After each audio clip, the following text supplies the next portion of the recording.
the flag of the United States of America, to the republic for which it stands, one nation, under God, indivisible, with liberty and justice for all. All right.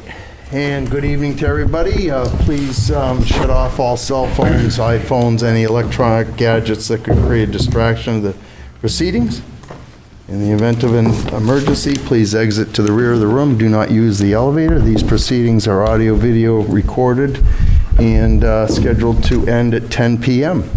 That being said, let's start with, continue with introductions from the board. To my left. My name is Brent Lascawa. Michael Donlin. Richard Tripp. Lynn Perkins, Chair. Craig Corbett, Vice Chair. Gaspar Bimba. Jim Dietzel. And we have code enforcement all the way down to the right. It's Kerry Owen, and our clerk is Eileen Boudreau. Got your name this time. So without any further hesitation, let's move on. First case is 20-123. Mr. Obimba, would you sit on this, please? Yes, Mr. Chair. All right, thank you. This is a request for extension from representing the Vadnais. Point of order, Mr. Chair. I am a permanent member now. We still only have 4, Mr. Dietzel. Excuse me, sir? We still only have 4 members. Oh, Until okay. election. What's your All right. point? I just wanted to, I wanted to clarify that I was on this. I forgot that we had 4. Congratulations. Thank you. So you're Okay, good? thank you. I'm good, thank you. All right, Thank you, good Mr. Chair. enough. Promised Land Survey representing the Stephen and Shannon Vadnais. This is a request for an extension. I'm going to zip over to Ms. Owen. Do you recall the, well, actually, let me back up for a second, because I just got a notice. Ms. Owen and I were speaking of this. Just anybody here for 2 Scottish Way, which is case number 26-106. That case is not being heard tonight. Sorry. The extension for variances, not remembering it right offhand, but we have given 2 extensions on this. Statute says 1 2-year extension. Am I correct? Correct, 2-year. All right, so anything else from staff on that you wish to share with us? No, we've kind of reviewed this on a conceptual level a few weeks ago or so, maybe a month ago or so, and the applicant seems to be going in the direction that will meet our regulations. So I think it comes before us today and is moving forward in the TRC process. So they are in that process now? We have it scheduled, I believe, is it next Friday? The 10th, the 17th. All right. April 17th. In the immediate foreseeable future? Correct, in Is 2 weeks. Is this requiring planning board review? Yes, it will. All right. And where are they at in this? So this is a subdivision Okay. at 5 Fairland. Sorry for jumping around. It's been a lot of things jumping out at us all week, right? Oh, sorry, you're looking for more information. Sorry. So the original ask, so there's an existing duplex on the property. They're looking to subdivide to add a second lot with a proposed duplex And that's scheduled for planning as well?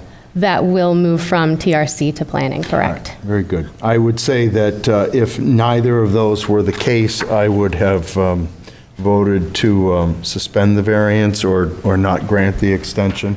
Thank you for that input.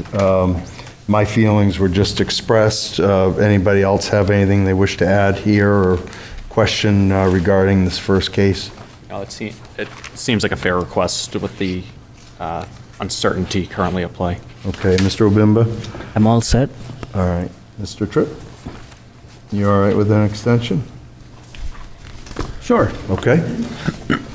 All right, very good. Well, let's read a motion there. Would you like to read the motion, Mr. Tripp, or would you like me to? I'll read the motion. All right, good enough, thank you.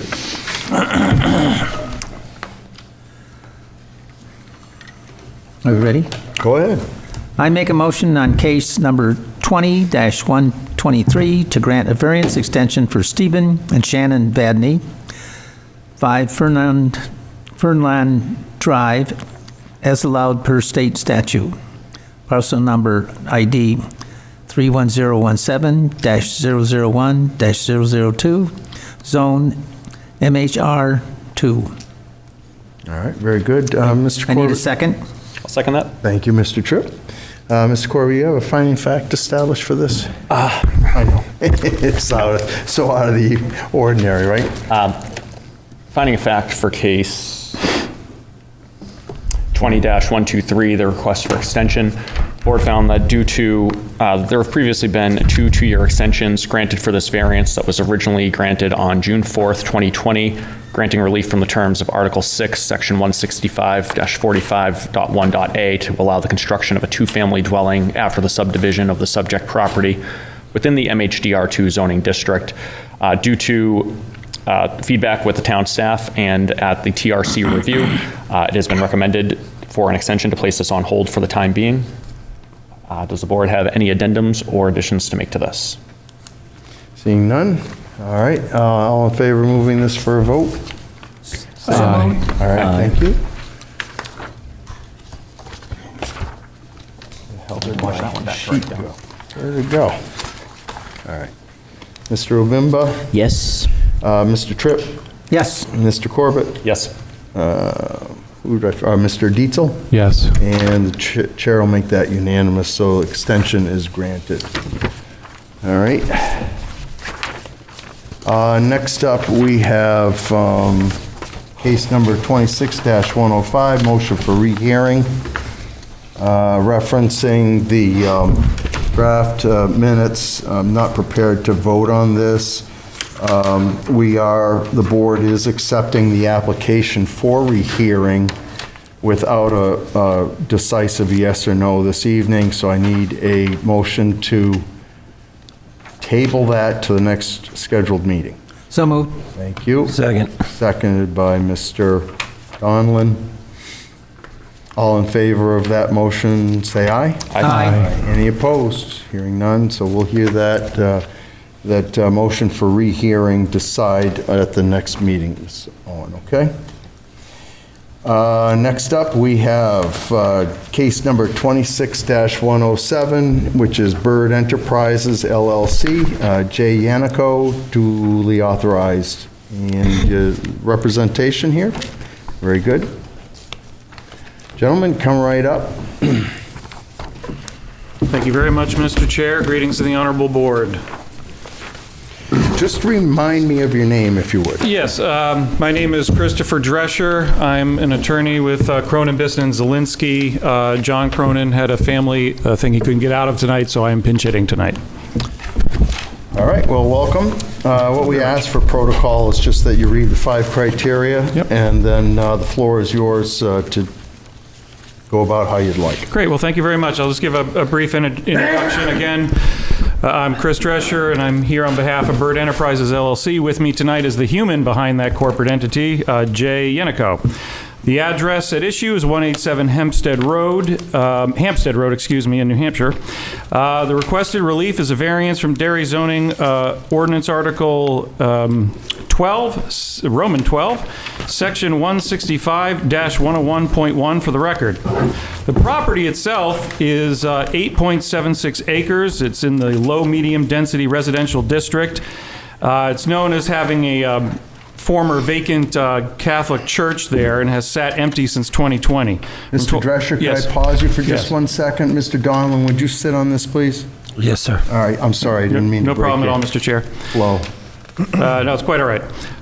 So from 2020 to 2025, there were few attempts to make use of this property. None of them were successful. But in January 25, the applicant purchased the property with the intent of redeveloping it with 2 businesses.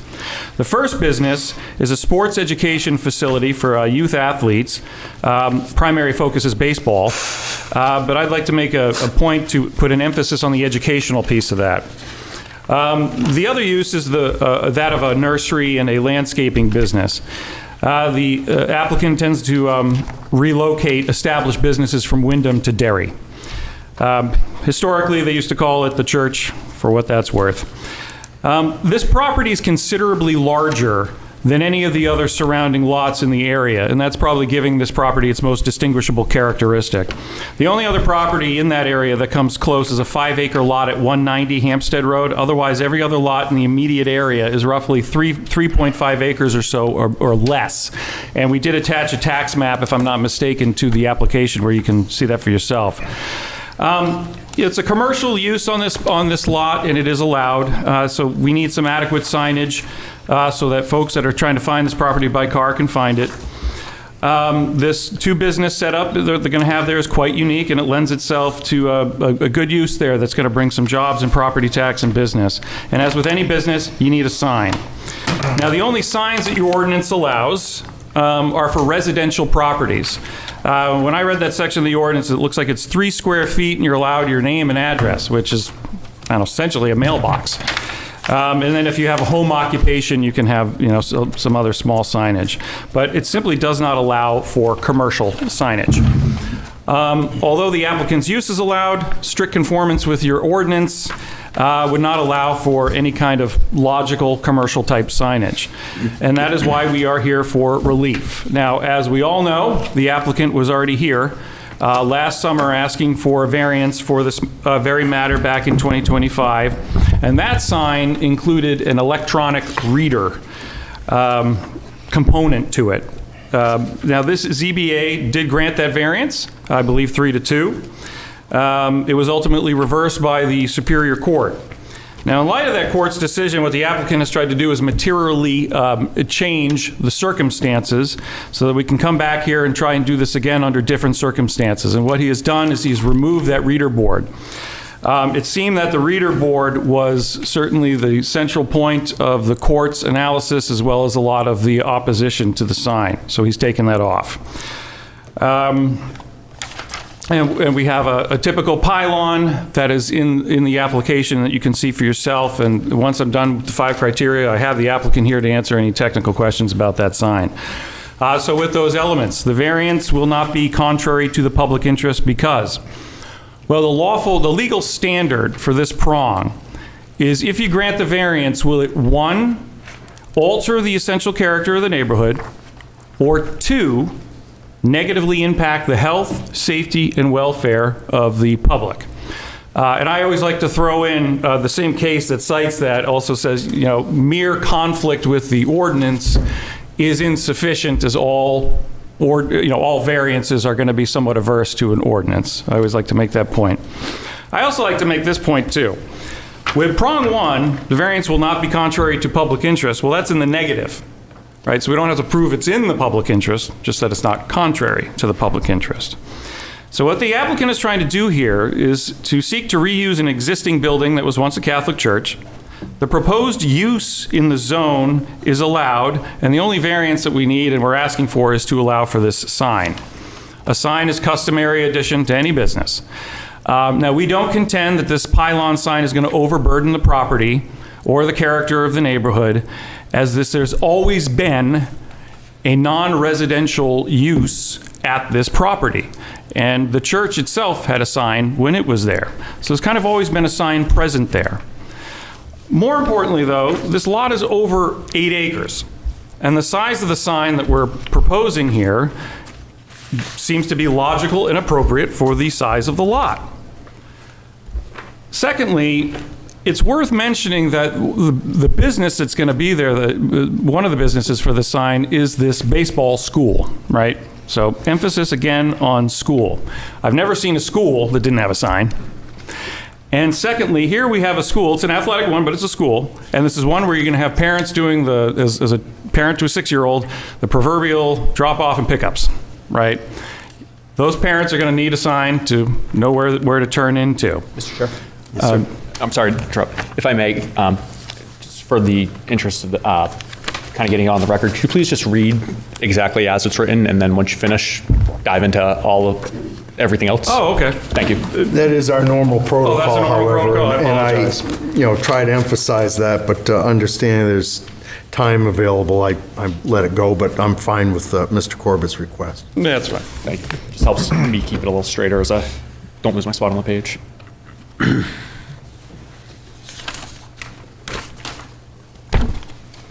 essentially what's written we want on the record. I understand. And it's considered a sworn testimony. Got it.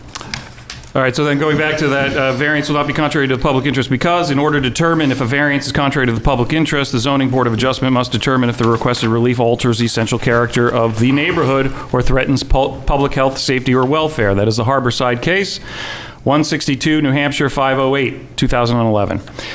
The applicant seeks to reuse an existing building that was once a Catholic church. The proposed use is allowed in the zone, and the only variance required is for signage. A sign is a customary addition to any business.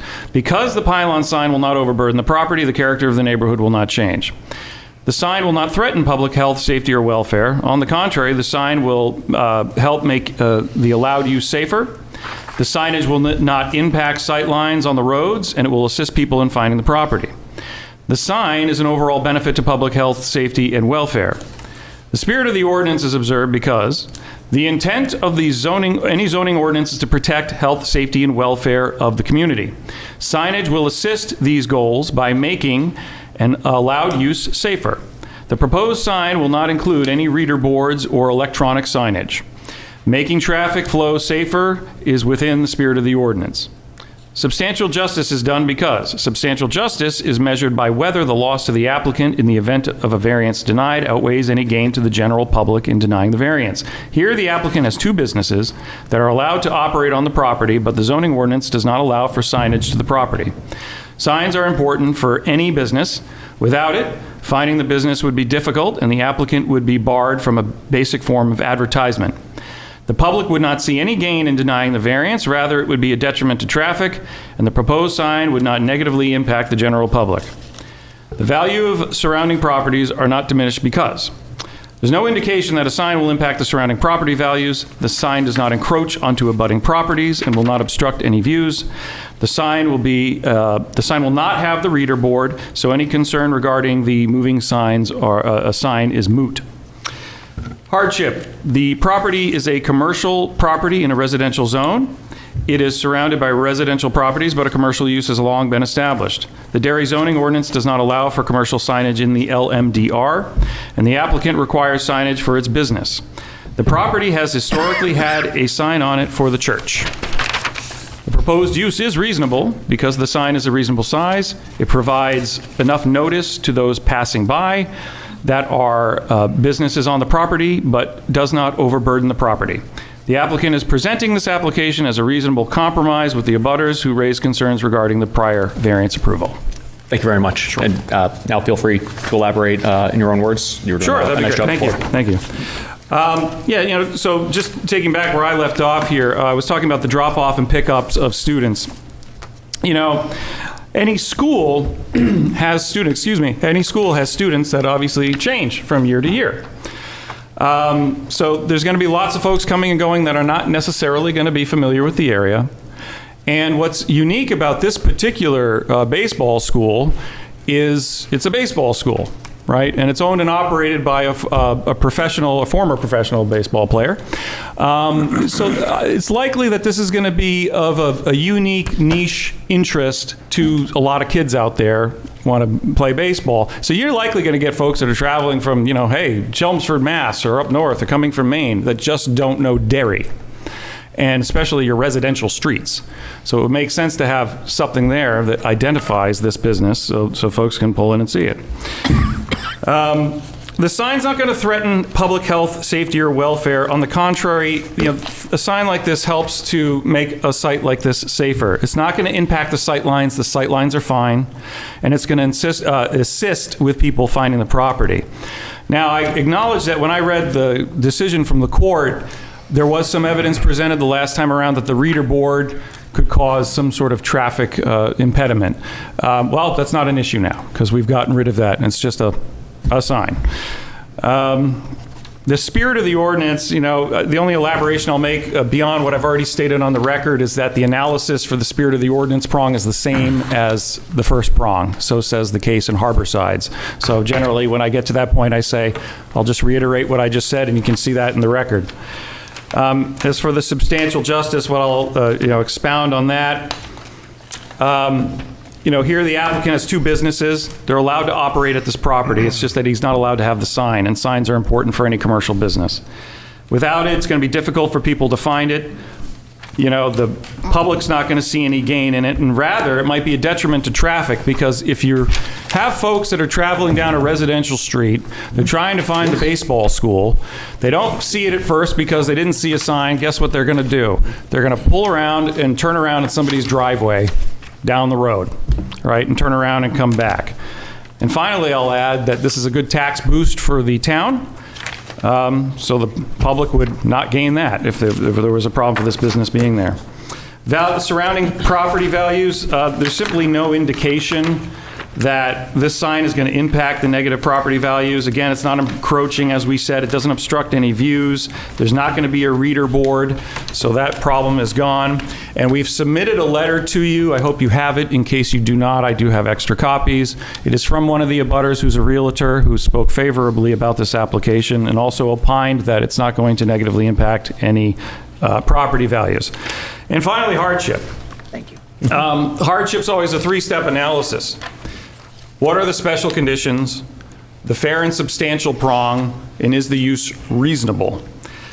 Well, the special conditions are satisfied due to the uniquely large size of this lot as compared to others in the area. It is significantly larger than any other lot in the area.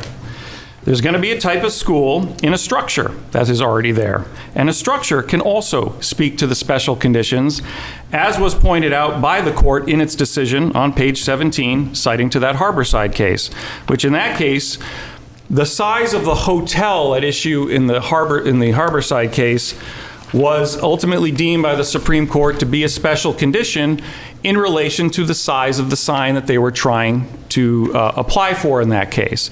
The ordinance in Portsmouth only allowed for a sign, yay big. They wanted a sign this big. And the Supreme Court said, you know what, the hotel's a big building. It needs that big sign. So I only raised that point to say that these structures, their location, their makeup is all relevant to the special condition. And those structures are pushed way back from the road. So I know he's already got a clean variance for signage on those buildings, but you can't see that from the road. You still need something from the road to kind of grab them. And the court did acknowledge in that decision that the setback of those buildings could be a special condition. It's the problem was the last time around, the presentation never connected those dots. So that's what I'm trying to do here today. If the buildings were actually closer to the road, we probably wouldn't need to be here because he could have just put the sign on the side of the building. But now the property is a commercial property in a residential zone. Now the court said you can't exactly use that as a special condition, at least with respect to this one step of hardship, the special condition. The reason is because it's not really a problem with the land as much as it's a legislative problem with the ordinance. So you've got this commercially zoned lot, not really zoned, but you have this use, this commercial use in a residential area. But it's certainly a viable factor to bring up for prongs 1 through 4. And it's also a viable step in the analysis of hardship once you get past those special conditions. So again, you have the big lot, the business, it's pushed back, hence why it's logical to put a sign there. And you have this commercial use that's surrounded by all these residential properties. So, that the size of the lot, the need for the sign in of itself is a special condition. And when you turn to that fair and substantial prong, which is always a mouthful when you actually say the language from the court, and I once read in the instructions for the variance criteria in Londonderry, somebody described it quite well. They said another way to say that is that if you grant the variance, does it unreasonably frustrate the purpose of the ordinance for which you're seeking relief? So, okay, so you got to look at the purpose of the ordinance. The ordinance at issue is about signage in a residential area. In other words, you're not really supposed to have any, right? Except, this small sign with your name or home occupation saying, hey, I cut hair or whatever, I'm a CPA. Well, why do you have that? Well, you have that for the obvious reason that you don't want a bunch of signs in a residential neighborhood. and we get that. But guess what? This is not a residential lot. It's not, it's a commercial lot. And that's where it comes in. So as long as that sign doesn't overly offend that ordinance, you get across that. And I would say it doesn't offend that. We got rid of the reader board, the obnoxious moving lights that everybody hates. We get that. And now you have a straightforward sign identifying 2 businesses in a lot that's 8.5 acres. So we would say that's not unreasonably frustrating that purpose of the ordinance.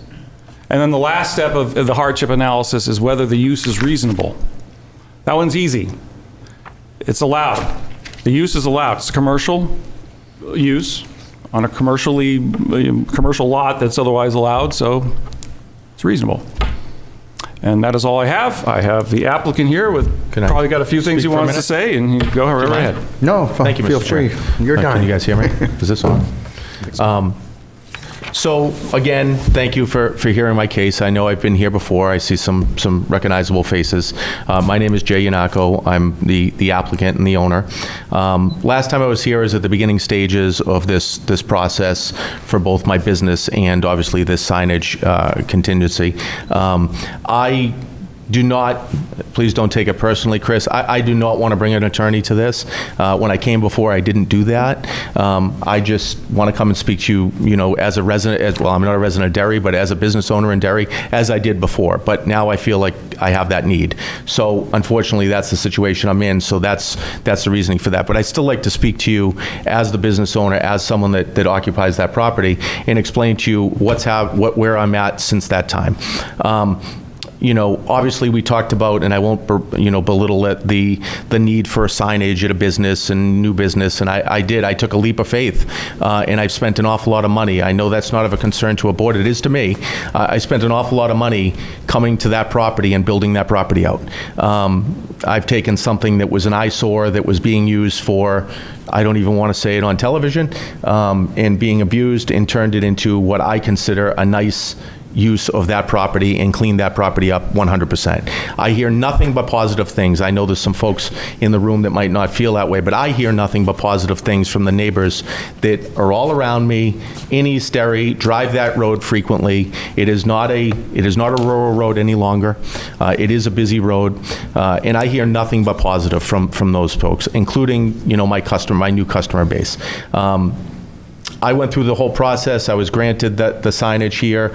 I couldn't wait forever to put a sign up, and I was told, it can take forever, appeals and on, and I have to run a business. So I put the sign up based on the approval that was granted to me, and now we're at this process. But what I can say from that time, from that point on, is that I again took a leap of faith bringing a business here and started a business up in this area, which was a new business being the baseball side of things, and also my nursery that was established in Windham but not in Derry. And literally from the minute the sign went up, my business increased. I saw it exponentially. It's a massive need for me. I have a lot of. The nursery is only open about half of the year, not really during the winter time. The baseball is during this time and throughout the whole year. Since that time, we have had people come by, drop in. I saw your sign. I wanted to see what was going on here. Had no idea what was going on at our property. Now they've come with kids to come to our pitching clinics and our pitching schools and our hitting schools from Hampstead, from Sandown, Lamprey River Little League, Derry Little League, Derry Diamonds, Windham Little League, Londonderry. A lot of that has been because I've been seen. And those people are coming from a great distance, coming into Derry, spending money in Derry, obviously, if they're there dropping off for an hour and a half. We have everything on our website to tell you that you can go to Shaw's and you go to Hannaford and do all that stuff while you're waiting. But as well as they're coming from a distance, they don't travel down Hampstead Road every day. So they wouldn't know where I am without seeing something kind of in their face. They need that. Our baseball program runs in the evenings as it gets dark, so we need something so we can see that. I also have noticed personally, and some of my employees have noticed and mentioned it, from the moment the sign went up, the traffic became easier to get in and out. it became safer for our customers coming in and out, say a landscape customer with a trailer, because as you come up to our property on either direction, you see something, and you know there's something going on there. So people tend to, when that happens, I'm teaching my 15-and-a-half-year-old how to drive right now, so I kind of give the old, hey, you know, if you see something going on, someone puts their brakes on, there's a reason, slow down. And that has happened in that area. People coming around that corner, we've noticed that's significantly, you know, safer, to be honest, since that went up, because there is something recognizable in that area.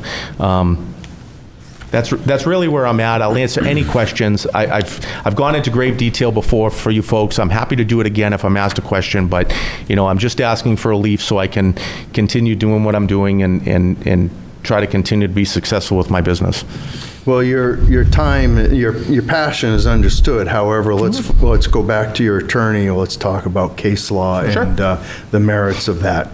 You've spoken about Harborside Associates, and you've put that on your application. You care to elaborate on that case at all, and a little more on how it applies here? Oh, well, it's, first of all, where the rules come from. So for prongs 1 and 2, that's where you get those. I mean, it's in other cases, but that's the biggest one that it comes from. The other reason I raised it was mentioned on page 17 of the court decision that overturned the variance. And what it mentioned is that the building, the structure in that case can be a special condition. So I was raising that here because I'm drawing that similarity, if you will, where here we have these structures on his lot, they're pushed back, hence, you know, creating the sort of need or the condition for the sign to be by the road. And that's based on where that structure is. So if the structure can be considered part of a special exception is why I raised it. I find that the sign is replacing a sign, albeit it was for a for the church, right? Sizable. There's the contention between what this version of your client is looking for versus something that was concealed in bushes and probably harder to see, despite the fact that I think it was 30 feet long. You indicated earlier that the significance of the sign helps people find the location and indicate people perhaps from Haverhill, right? That they don't understand, that they don't know. They're not familiar with the area. Community, right? Yeah. But you use the phrase residential street. Would you categorize this as a residential street or more of a bypass?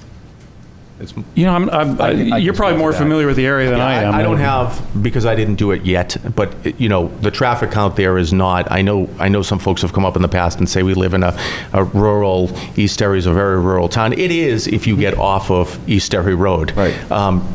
East Derry Road in Hampstead Road. That is not a, you know, rickety bypass. I mean, it is a bypass. I would consider it like bypass 28. It is a heavily traveled road at this point. And abutters said both of that. It's a super busy road. This is a very big concern. And then, you know, in a later statement, they said this is a rural backwoods area. It's a busy road. It's a very busy road. And it connects Sandown and Hampstead to Derry, two pretty good sized towns. Also, those two, the Hampstead also is a sending town to Pinkerton Academy. So it is a direct throughway to that. And I would also speak to your question or your comment on the previous sign for the Catholic Church that was there for 25 years. Yes, it was 30 feet long. It was 4 feet tall. It didn't have the same appearance as the sign I have. I would note that the two different businesses, if we'll call the Catholic Church the business, they had the same people go every Sunday, sir. And I have different people coming in and out all the time trying to gain my business each year, literally daily or weekly. So it's a different clientele need for the signage, for sure, 100%. Do you find Simplex has some significance into this case at all? The old Simplex standard? I mean, they get into the hardship, the ability of a board to, and I think you touched on it earlier about, there's three basic principles to the hardship aspect of this, which is where Simplex is going. And, And I think that's the biggest constraint here, and I think it's noted in the former case as well. Yeah, I think that, well, the tough part of it, when you say the former case, you're talking about the court case, right? Here, yep. I read that very carefully, and I have a lot of experience in front of Judge Class. And what he's getting at with the special conditions, that was what it was for him. The biggest push, I think, the last trip around was, this is a commercial lot stuck in a residential zone. That's the special condition. I've already been in front of Class when he's done this too, where he said, well, you can change the zoning. It's the land that's what makes it the special condition. The makeup of the land as well as the structures on it. And that's what he said in that decision, is he said, and he cites the Harborside saying, you can use the structure. He even stated in no uncertain terms in that decision saying the distance of those buildings back could be a special condition, but nobody ever bothered to really make that connection. Instead, they spent all the time talking about commercial versus residential, commercial versus residential. I mean, theoretically, he could get a petition warrant article up for the next March and change the zoning and possibly and do it legislatively. But what we're saying here is that the sign is necessary because of the size of the lot. Well, the way the size of the lot really speaks to it is it speaks to the uniqueness of the lot as well as the proportionality of the sign that's before you. And saying that, it's appropriate size, it's appropriate sign. The sign's needed because the special condition of the the structures being pushed all the way back. Nobody knows it's there. And, people are liable to blow right by it. And like I said, when people miss their turn, what do? Turn around in a driveway, a lot of the time, so.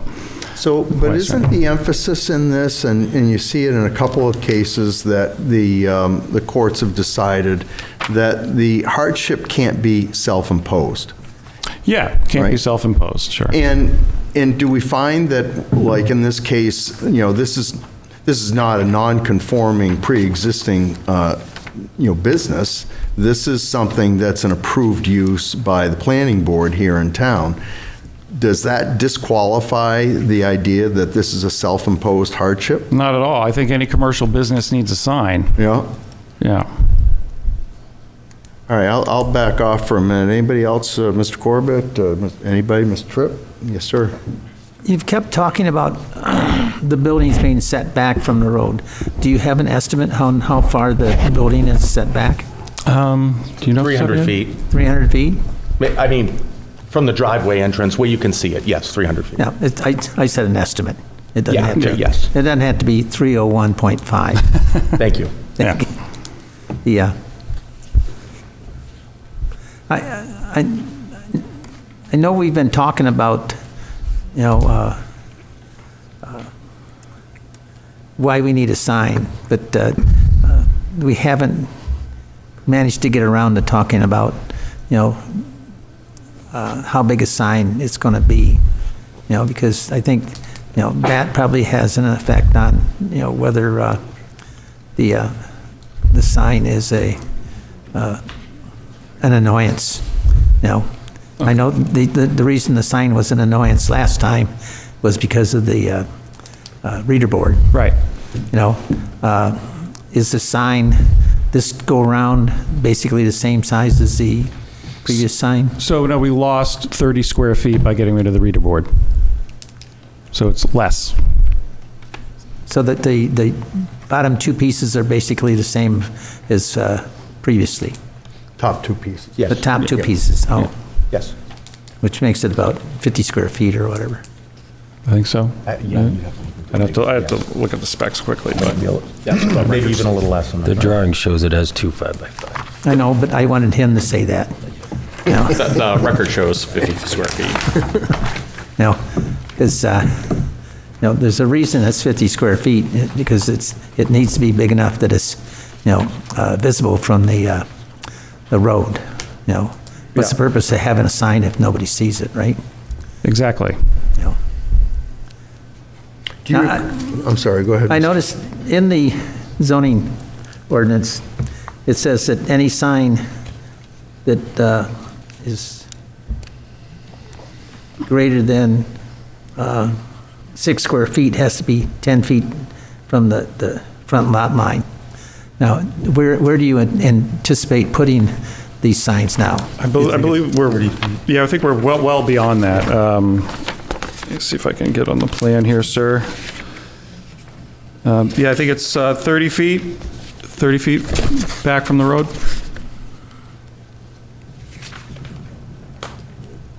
$10 feet. 10 feet? So the thing is, the sign is visible, but it's not The sign. sticking out at you. I said the sign is visible, but it's not,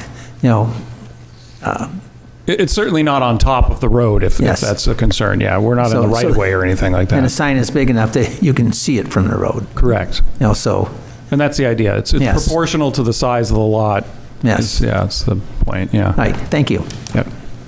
Mr. Donnelly? I'm good right now, Mr. Chair. Mr. Corbett? I have no questions at this time, Mr. Chair. I think Harborside's keeping me busy for the moment. All right, Mr. Dietzel? No, thank you, Mr. Chair. Okay. Hang on just a second, folks. I find that, Mr. Drescher, when you're referencing Judge Class's comments and Mr. Tripp's question, talking about the 300-foot significance of the building off of the road edge, and that there's this acceptance and not even questioned by the abutters appeal about the fact that that building is so far back from the road, but it needs signs for itself in order to be recognized. And your point is that if the building were closer to the road, you could have just put the signs on the building, but it's so far back, it's hard to recognize. And Mr. Tripp's question about that distance from the road edge to the building is about 300 feet. And please keep in mind that I think everyone's been by this building, I'm assuming, and if you live in town. Once or twice. Yeah, so Yeah. it still sets as a church, trying very hard to let people know it's not, but it's still, when people drive by, they have to question that fact, of course, that it still has the appearance of a church. I think we've done a good job so far, but it is in the works, it is very unique because it still has the appearance of a church. Got it, okay. Mr. Obimba or Mr. Drugani, I think you came in, am I correct? Anybody else have any questions? Mr. Liscala? You all set? I'm good. Okay, very good. All right, gentlemen, well, we'll make a call to, unless you want to add anything else, we'll make a call to public and you'll have an opportunity to rebut. Yeah, I have nothing further at this time. Do you have anything? Okay, we're fine. Good enough. Okay. We'll have you sit back to the front row, and I know there's some folks.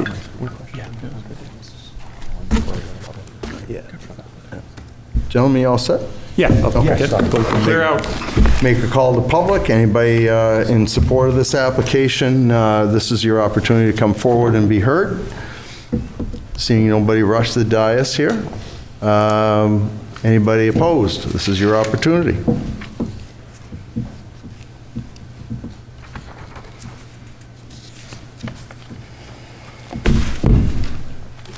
Mr. Foley. Have you introduced yourself for the record, by I the will way? do that. My name is Jim Foley. I live at 178 Hampstead Road here in Derry. Pardon me, Mr. Chair, if we could ensure proximity to the microphone, please. Can you speak? There you go. You got that? My name is Jim Foley. I live at 178 Hampstead Road here in Derry, and I'm one of the abutters to this property. So here, my neighbors and I are again. After 2 hearings in front of the ZBA last June,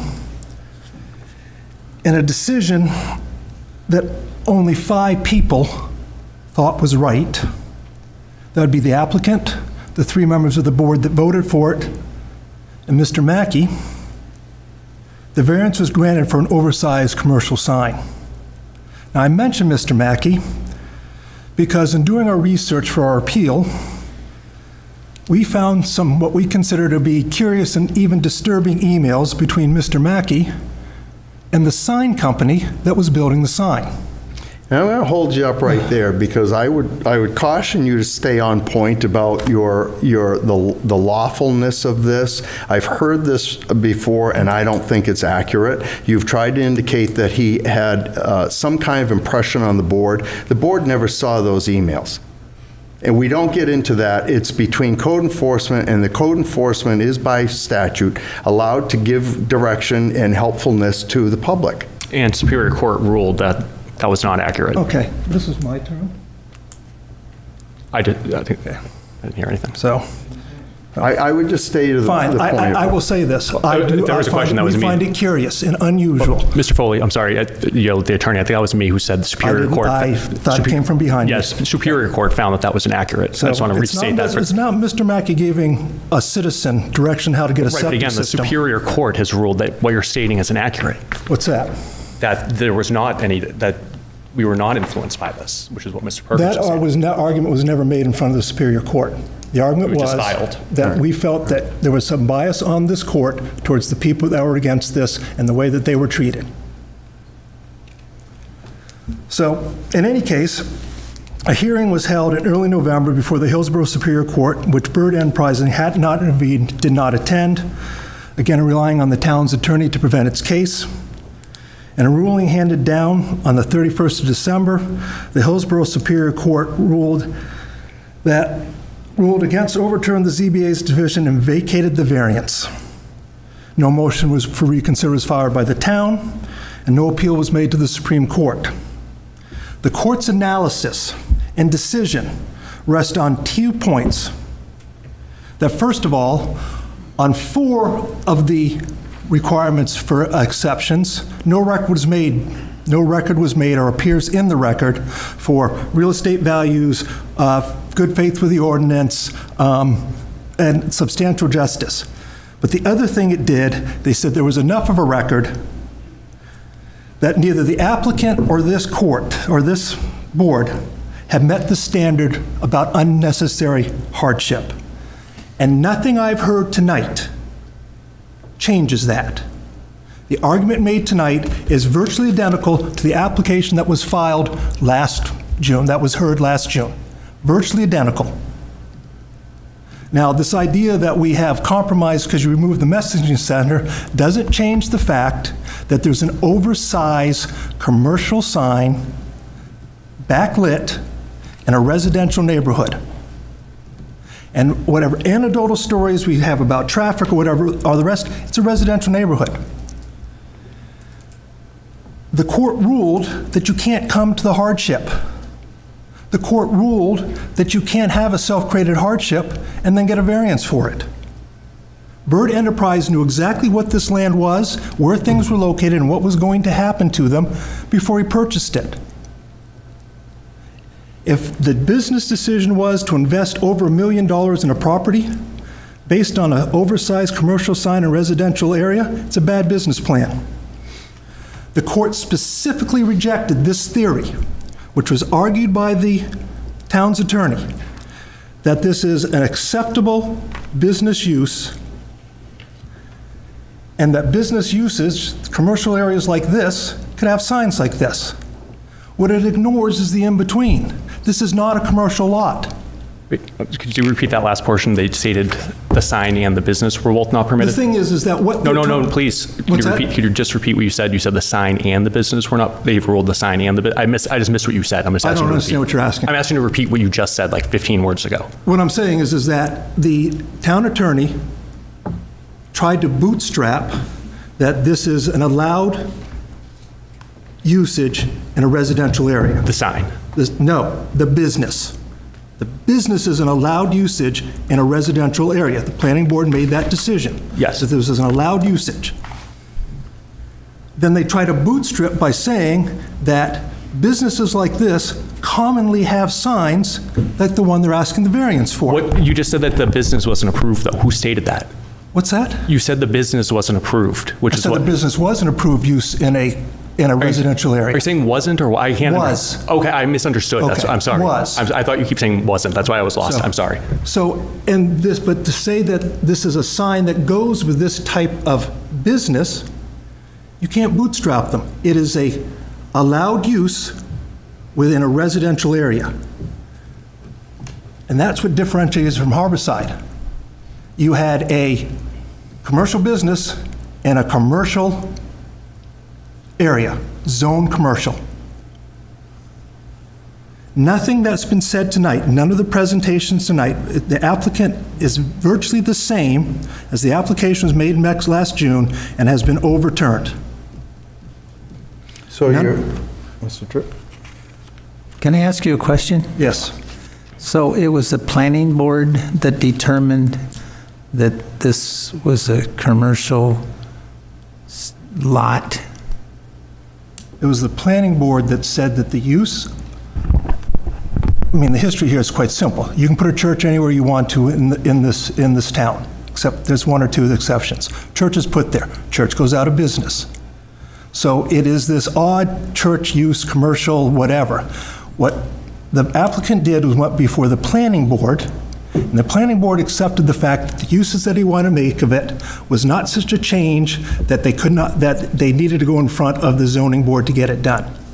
So the use of the land is an approved use within a residential area. It is not a commercial lot. So it's a approved use? It is an approved use of that property within a residential area. And the planning board determined that? Yes. Thank you. Okay. So that's what differentiates from Harborside. What they're trying to do is put a commercial sign up in a residential area. They couldn't overcome the hardship obstacle at the Superior Court, nor tonight have they come over any of the other obstacles about granting the variance. Now, the fact of the matter is despite the variance being overturned, the applicant went ahead and put the sign up. And that's what makes some things different. This is no longer the hypothetical. The sign's there. We know what it looks like. We know what a nuisance it is. We can see it. And I have a packet here for you folks that has, among other things, the court's ruling, my memorandum of law that I presented to the court, that is the basis for its ruling, the picture of the sign, of the signs from my household, my house. The fact of the matter is, although this has been a violation of the zoning ordinances since the 31st of December, the applicant has made no move to take the thing down or even turn the lights off. Now, we were promised, and you look at your notes, we were promised that this might be a sign be off at 7, 8, 9 after dark, whatever they closed. Signs on all night. Signs on from dusk until dawn. So just relevant to the information you wish to disperse, this board is all aware and probably have seen all of those documents, but you should also understand this is not an appeal of the Superior Court's ruling. This is separate, but references for clarity of exactly what you're speaking of, which is you're insinuating that there's no changes that you're hearing now versus what you heard several months ago. I'm going to dispute that, and I'm going to get into that in a couple minutes with you. But I don't want to throw you off of your... You're not throwing off. There are no changes. There is no hardship. What is the claim is that there's a hardship to the applicant, that there's a financial hardship here, neither of which... I didn't hear him say the sign was a financial hardship. I heard him say he talked about investing in his business, and he put his heart and his money into it, but I didn't hear him say the sign is a financial hardship, which, by the way, is a disqualifier in other case law. So let's make this clear. This is also something that happened here before. We keep conflating the business and the sign. Mr. Chair, if we could just get closer to the mic. Closer to the mic, thank you. We keep conflating the business and the sign. Last time we were here and when the decision was made, no one gave a record, which the court pointed out. No. You wanted a verbatim record minutes, and that's what the court said. Why is this confrontational? It's not confrontational, but I'm going to stand the ground here because I'm not the one coming out with false assertions against people who've retired by now. And so I want to just make sure the record is clear on this, and I happen to think that I have the same intensity that you probably have towards me. You don't live next to the sign. Doesn't matter. You're indicating that I'm confrontational, and I don't find that to be the case at all. This is a quasi-judicial board. It's not a legislative or executive board, and it's got to be kept in that light. I fully understand that. My point is this. The court ruled that there was not enough evidence within the record on the other 4 prongs for granting a variance. That is within the court record. I find it more to the point of the not declaring what the unnecessary hardship is. And it's been cited by Attorney Drescher. You're indicating that, and you referenced this a couple of minutes ago, that there can't be a self-imposed hardship. I don't happen to think this is a self-imposed hardship. Whether it's a commercial lot or a approved use in a residential zone is kind of immaterial on the hardship point. The hardship is not self-imposed, in my view, if the planning board has granted authorization, which as you may recall, created quite a firestorm of accusations when we heard this the first time. The idea that the zoning board was in on it with the planning board and the I wasn't part of that conversation. I'm and sorry? I don't know why you're bringing it up now. Well, Okay? I'm just trying to clarify what my meaning is. What I'm trying to clarify is this, and you say this doesn't exist. This is the court ruling. However, here, based on the record before it, the court cannot ascertain how the ZBA engaged with the evidence and reached the conclusion the applicant satisfied the first 4 variance criteria. Stated in the context of the court's reviewing standard, the record is not clear which evidence constitutes the ZBA's factual finding that this court must treat as prima facie lawful and reasonable.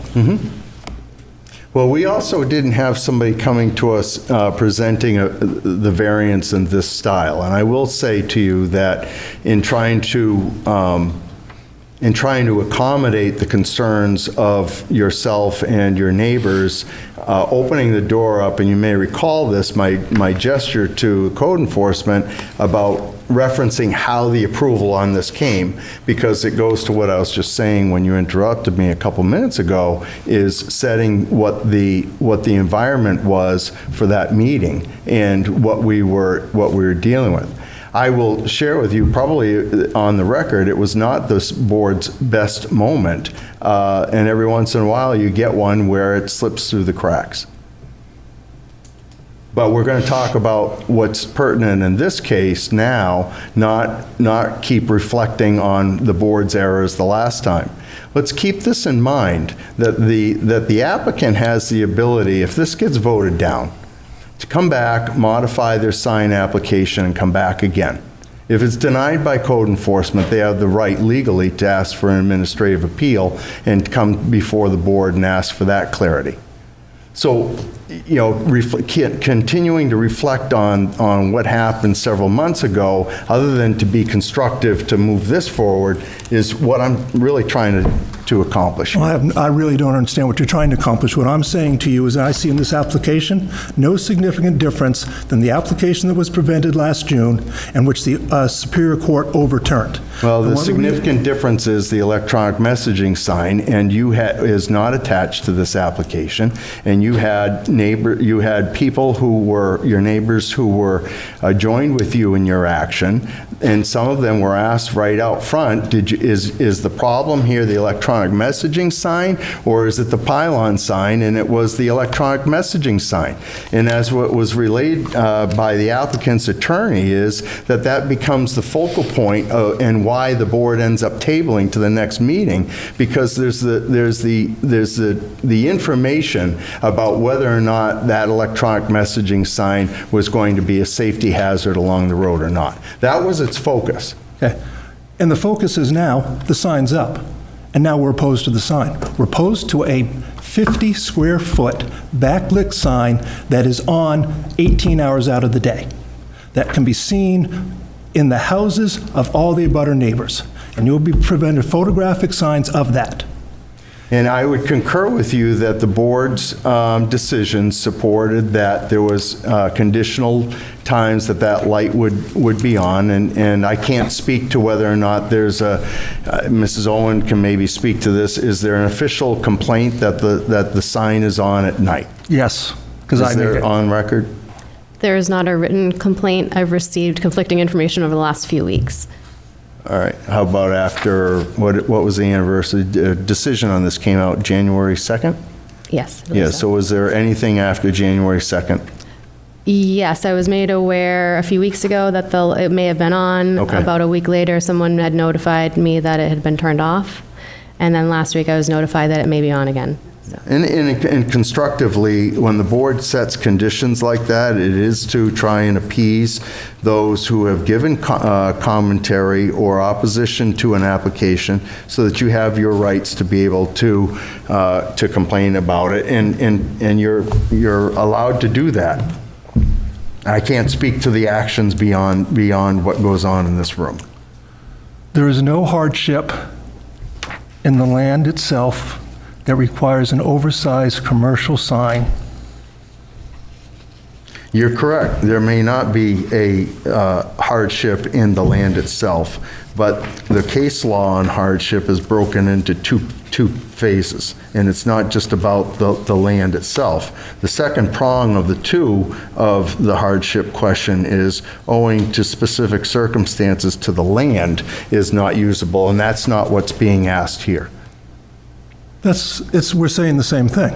Whatever that specific circumstances is to the land does not constitute hardship to putting up a commercial sign in a residential area. So it goes to the other prong of the hardship. It goes to both prongs. There's no hardship. And the fact of the matter is, as, again, argument made before the judge, is the fact of the matter is that he specifically said there was no hardship. And whether you know, folks, what we're arguing with, that sort of stuff, it does not change the fact that this is a approved use. It is not a commercial lot.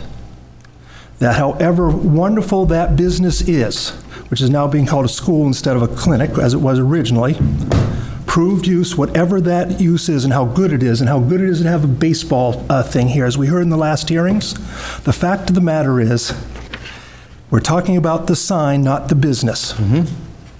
And there is no hardship created that allows that sign to be up there. Along with that, I would disagree. We have our letters from our realtors that say it does diminishes our land value.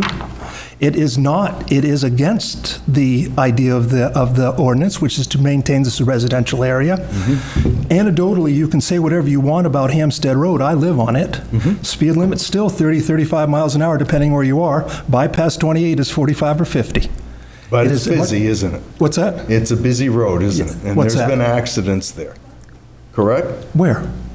The road that you just referenced, the very one that you live on, that you Hampstead just Road said. is, I have no doubt it's a busy road. It's still a road in a residential area. The usage of the road does not change the residential area. You can't bootstrap that one either. Bootstrap? Well, I guess my thought on whether or not I use the reference, whether it's a residential street or kind of a bypass, because it is different. It's not Olson Road, is it?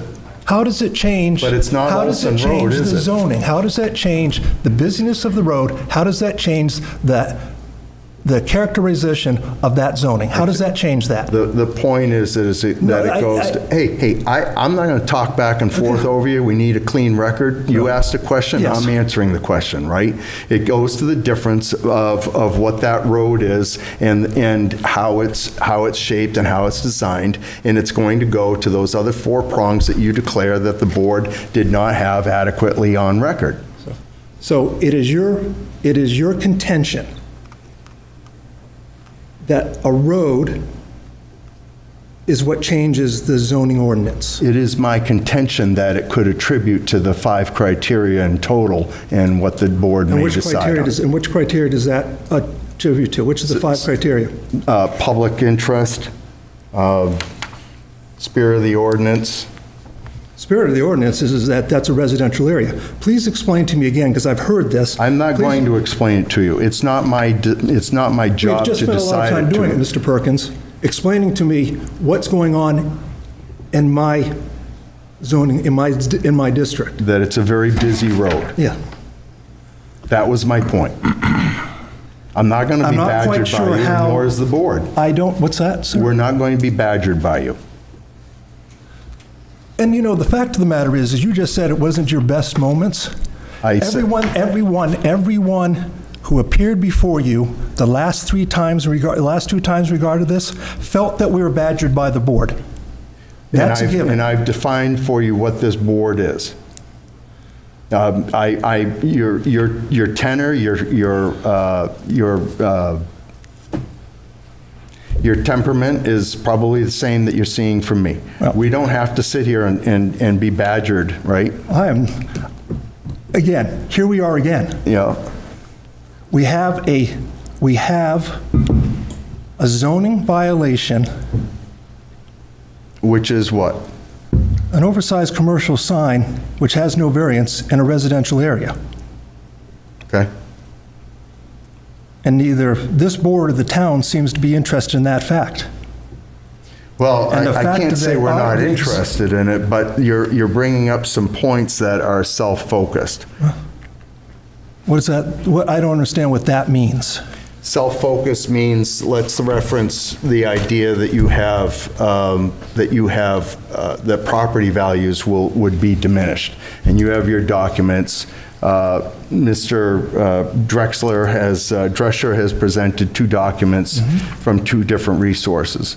But the higher courts have established that the board has that ability within itself to establish whether or not the documents presented, which is what we did the last time, several months ago, has the knowledge to be able to regard or disregard that information as accurate or valid. Okay. I'm not sure where that question The was. fact but- is that to this point, this whole discussion has been over the hardship.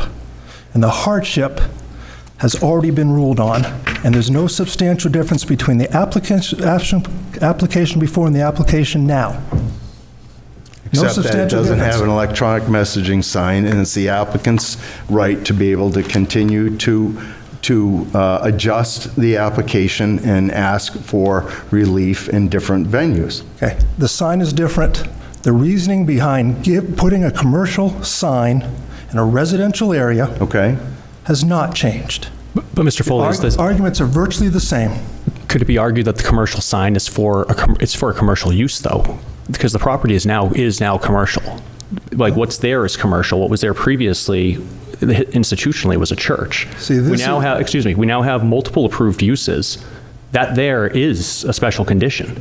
So now that makes it that we have a lawful use of the property.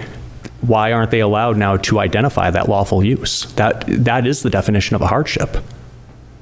The judge addresses that. But it doesn't that's not matter this what case. that prior case That's not was. this case, though. What's that? That was not for this case. It's going to be the same argument. It's going to be the same argument. You cannot bootstrap off the fact that it's an approved use. It's not a commercial lot. It's approved use within a residential zone. Yes, but then now And the sign, Excuse me, you can't, Mr. Foley, I understand, but listen, I apologize before that I misheard you, but you have come up extremely aggressive. And for someone who has gone before the town council and has referred to us as demeaning, condescending, and misogynistic. You were. No, we were not. And again, that's libel. And I really don't appreciate it. You're up here again attacking. We're trying to speak. I'm not. Why am I catching all of your fire? I'm trying to sit here. I've left my family, I'm listening, but you just come up and attack. Like, can we please, all I'm asking is can we all just be calm?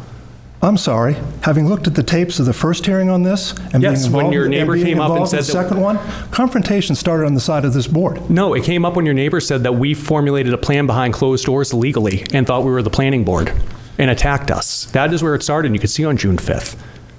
And so I would hope that when the chair or the town council does review it again this time, as they stated, that they see that once again you came up attacking. And I know you're going to misrepresent it again, as we have a long history of doing.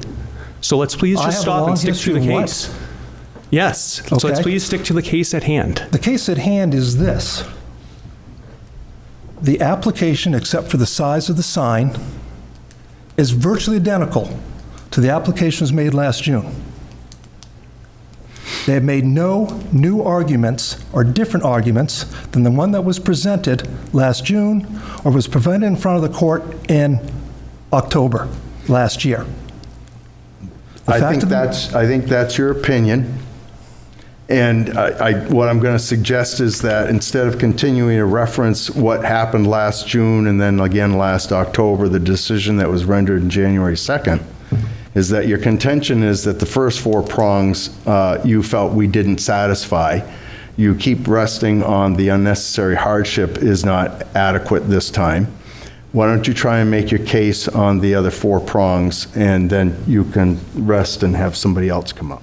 We made the case on the other 4 prongs at our previous hearing. I'm waiting for you to do it on Okay? this hearing. I will tell you that an oversized commercial sign, and we have our own letters, in a residential area, which can be seen and actually shines into the houses of the abutters, diminishes land I'm values. sure we'll address the light on at night. Am I correct, Ms. Owen? Yes. All right.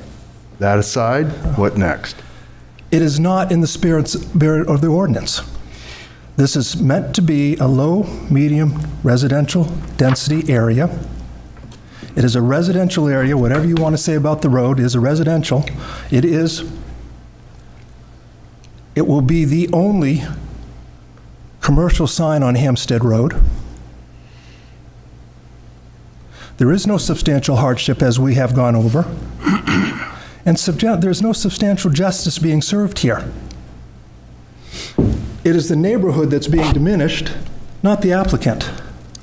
The applicant, Go ahead. I wanted to answer to something you were going to say, but go ahead. what's that? Please proceed. The applicant, his business does not rely on this sign. The business does not rely on this sign. It's as simple as that.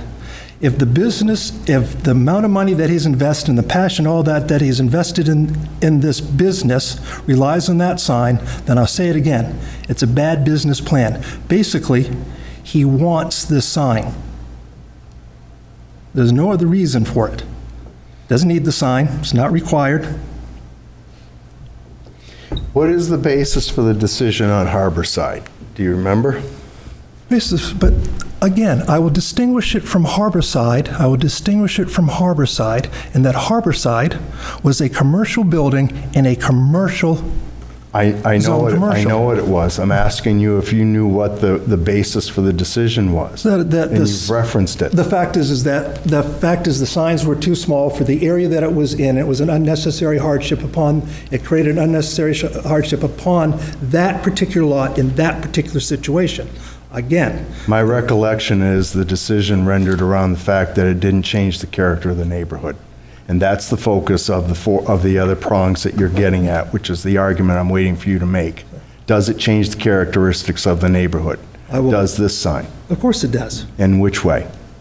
It's an oversized commercial sign. See, I don't care about the sign, the size. That was part of the issue with Harborside.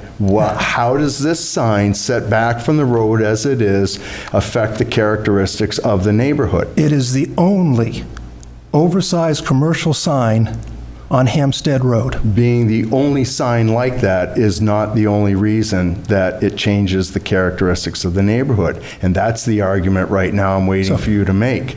I made the reference that 3 miles down the road, there's another similar sign just like this. And if you come east or west of that, there's another sign similar to that, but they're spread out. And they're given acceptance, one, because it's not within the parameters of the community, and the other because of the dating of the establishment that's been there for 200 years. So I may- these are all the special exceptions that the court grants this board the ability to find relief when it's being asked for, and you still haven't been able to identify what the focus of Harborside was, which is it's in District 3 in Portsmouth. The hotel next to it is in District 4, but the signs don't change the characteristic of the neighborhood. And that's the focus of the argument, and that's what case law supports. The fact of the matter is that the sign 3 miles down the road is in a different town. I already said that. Okay, But you so do how see- does that affect but- my residential area? But you do see that out there, and it's not up to me to prove to you that it's going to affect your residential area. It's up for you to establish that it will. No, it's up to him to prove that it doesn't affect the residential area. But I've come you're up and the abutter, and you're supposed to make that case for yourself. And I don't think you have yet. And I'm just being fair about this. You're not being fair at all. Okay. You're not being fair at all. You bring up a sign that's in a different town. How does that affect my zoning? It goes to the sporadicness of that road and the design of that road, which you asked me about 10 minutes ago, what that had to do with this question. Again, I don't understand how. All right. Mr. I don't Chair, understand how. I yield, Mr. Donlin.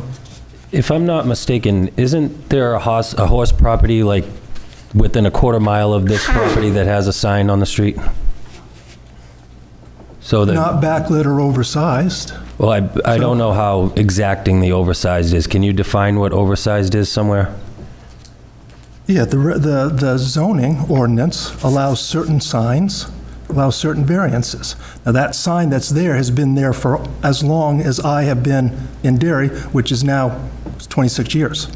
So to characterize an oversized sign as being oversized simply because there is no dimensions for the sign seems somewhat arbitrary to me. Because you can't reference it as an oversized commercial sign if you want to reference it to the residential sign size. Within the zoning ordinances, there are rules for how large the signs can be, Right. okay? And for him to grant a variance to put a commercial sign in there that doesn't meet those means that that sign is oversized. It means that the sign's not allowed. That's why he's here for the variance. Yes. So I'll again say that he's asking to put an oversized commercial backlit sign in a residential neighborhood. So is the backlit part is a contention to you as well? Yes, it's a Okay. huge contention. That's what shines into my house at night. What if it was a flagpole? I don't know how that's relevant. Well, it would be lit, wouldn't it? I don't know how that's relevant. Well, if the light is offensive with the light of a flag, I think I don't want to. Right, it would be lit, with the light and of it's a in a flagpole. residential neighborhood. I'm just trying to get the context of it. Is this like a beam of light in your house, or is it just ambient light? It flashes in my house. We'll be presenting pictures that show you what the sign looks like from my bedroom. I'll have that packet for the board. Very good. Mr. Tripp, did you have a question? I think you gestured earlier. Well, I've heard the same sad story, and that might be a little contentious, over and over again. What I'm interested in is, a brief, succinct, listing of what is wrong with the sign. And I believe you told us that several times, so I believe I understand why you don't want the sign.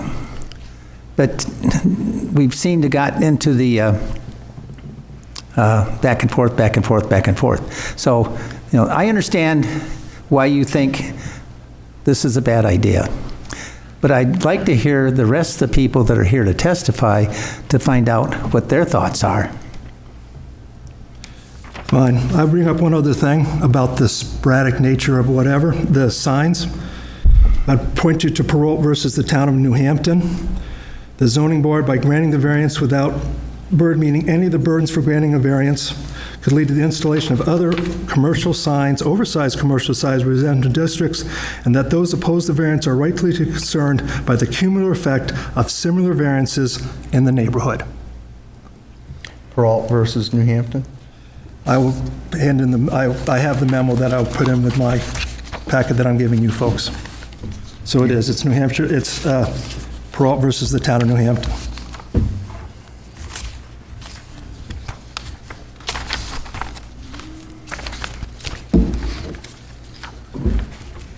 You wish to have handouts for us, Mr. Foley?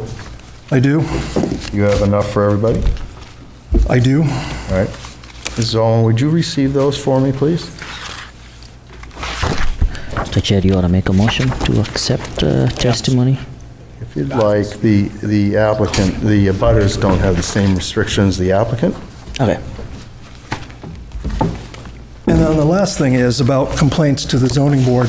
The ruling came down on the 31st of December. I met with the code enforcement officer on the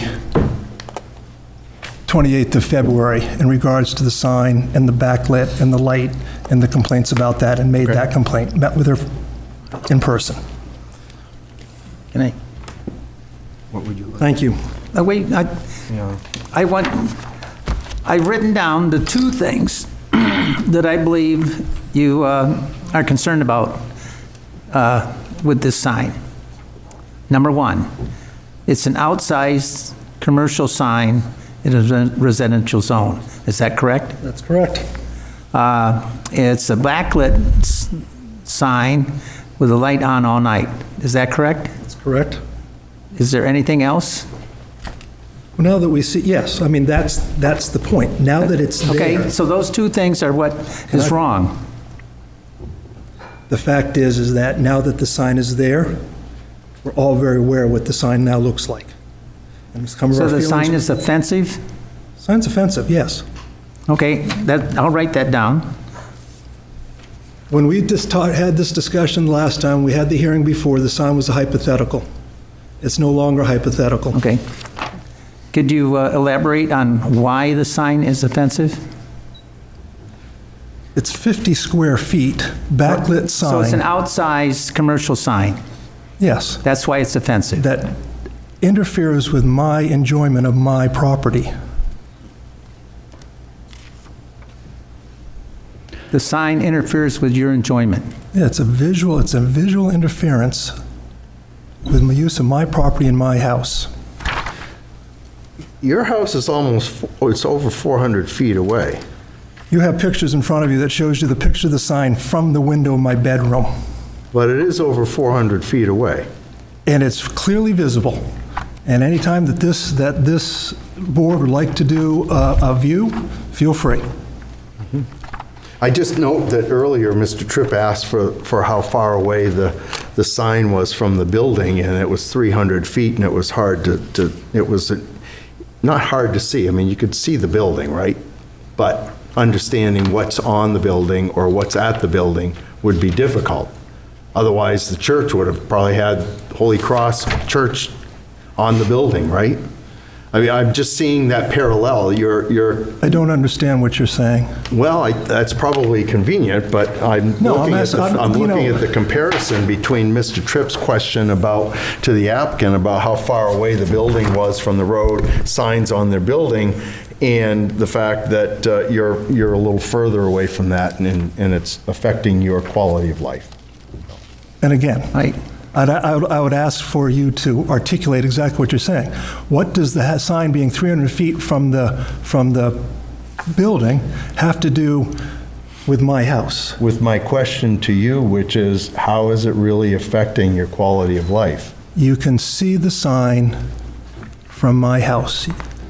You can see the sign from inside my house, and you can shake your head all you want. No, I'm but just- that's the simple fact. And you've been provided with pictures of what that is. You're provided with more pictures with other people that are coming up after me.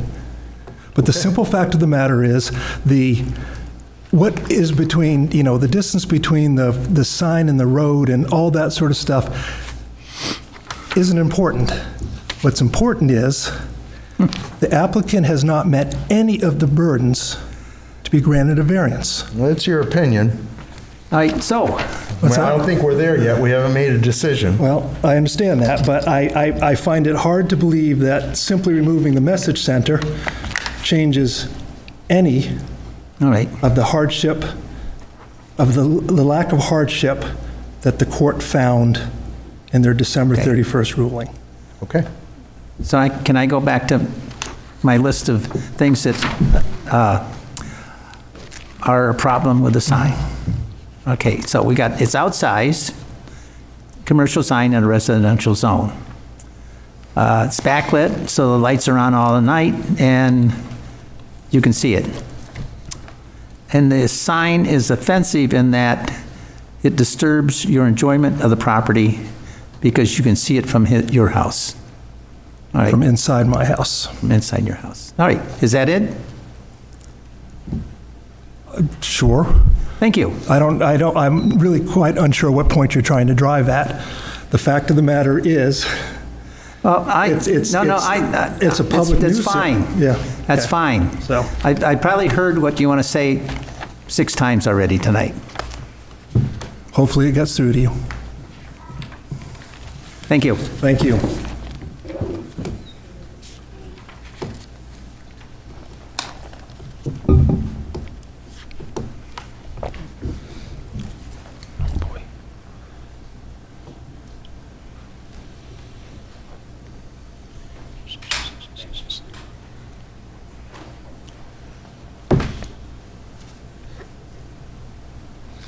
You may want to try and pull that a little closer for the board if you're trying to show that to the board.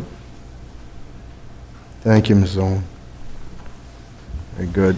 Can everybody see that, Mr. Donlin? You all right there, Mr. Laskawa? Yes. We actually need that for camera placement. We're going to bring it up on the screen for you. Perfect, okay. Fair enough, Nice. thank you. Even better. Andrew Roje, 164 Hampstead Road, Derry.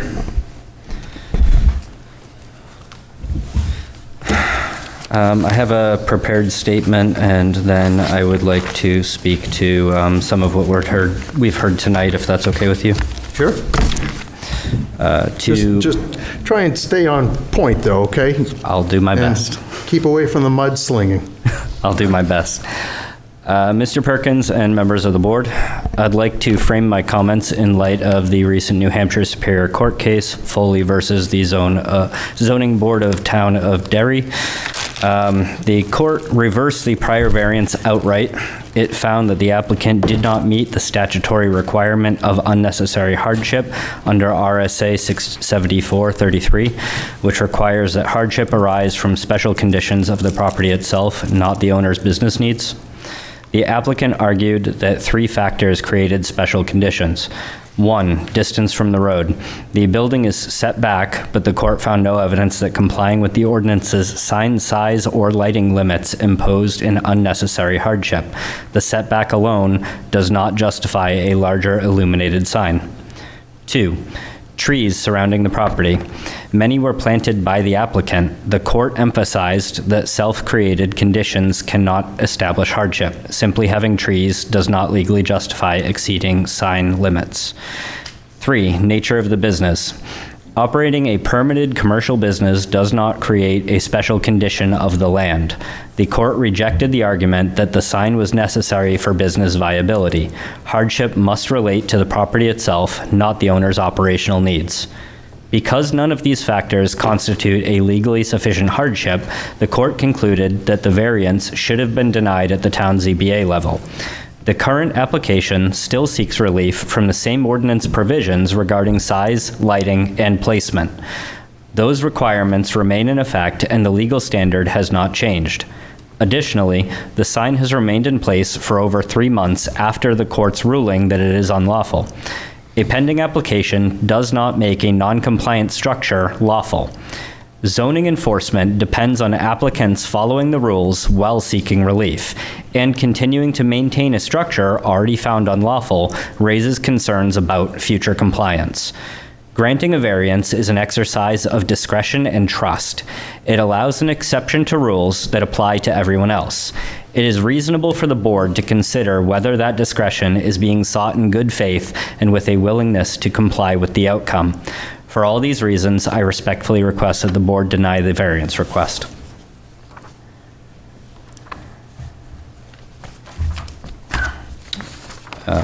I have also brought along a copy of a letter of opposition to the electronic signage that was done in June of 2025 for the prior variance. This has 20 signatures, as you know, of people who live within approximately a 5-minute walk of where the sign is. I'd like to submit that into the official record if I could. We'll take it for the record. You have one copy, I guess. I do only have one copy, So if you'd unfortunately. like to confiscate that, that would be fine. Thank you. Understanding that that is, to be clear, that is the petition that was signed last summer, not Correct. for this current, correct? Correct. It was signed for a,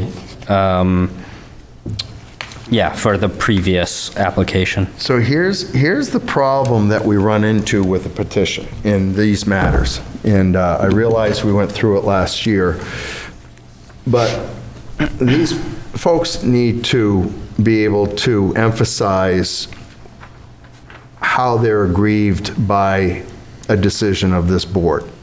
And case law also will suggest that just because they're a taxpayer doesn't mean that they have standing in the matter, which is why automatically direct abutters are the ones that are noticed on this. And it's not it is a formal notice. The clerk puts out, it's advertised as per statute. But without that understanding of how these folks, and I think we asked Mr. Foley the same, Mr. Tripp and myself were trying to get definitive on his explanations relative to the criteria, how exactly those were going to affect in those matters, right? And so we run into the same problem with this petition, is that we don't really know who they are and we don't know where their surroundings are.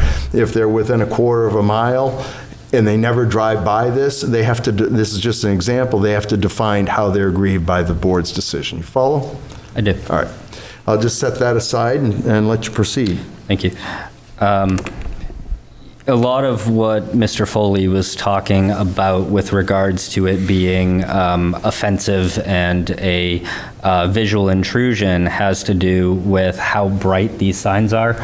If you would look at the top left two images, you can see both their currently approved building signs that what we affectionately call the beacon tower at home. The signs are extremely bright.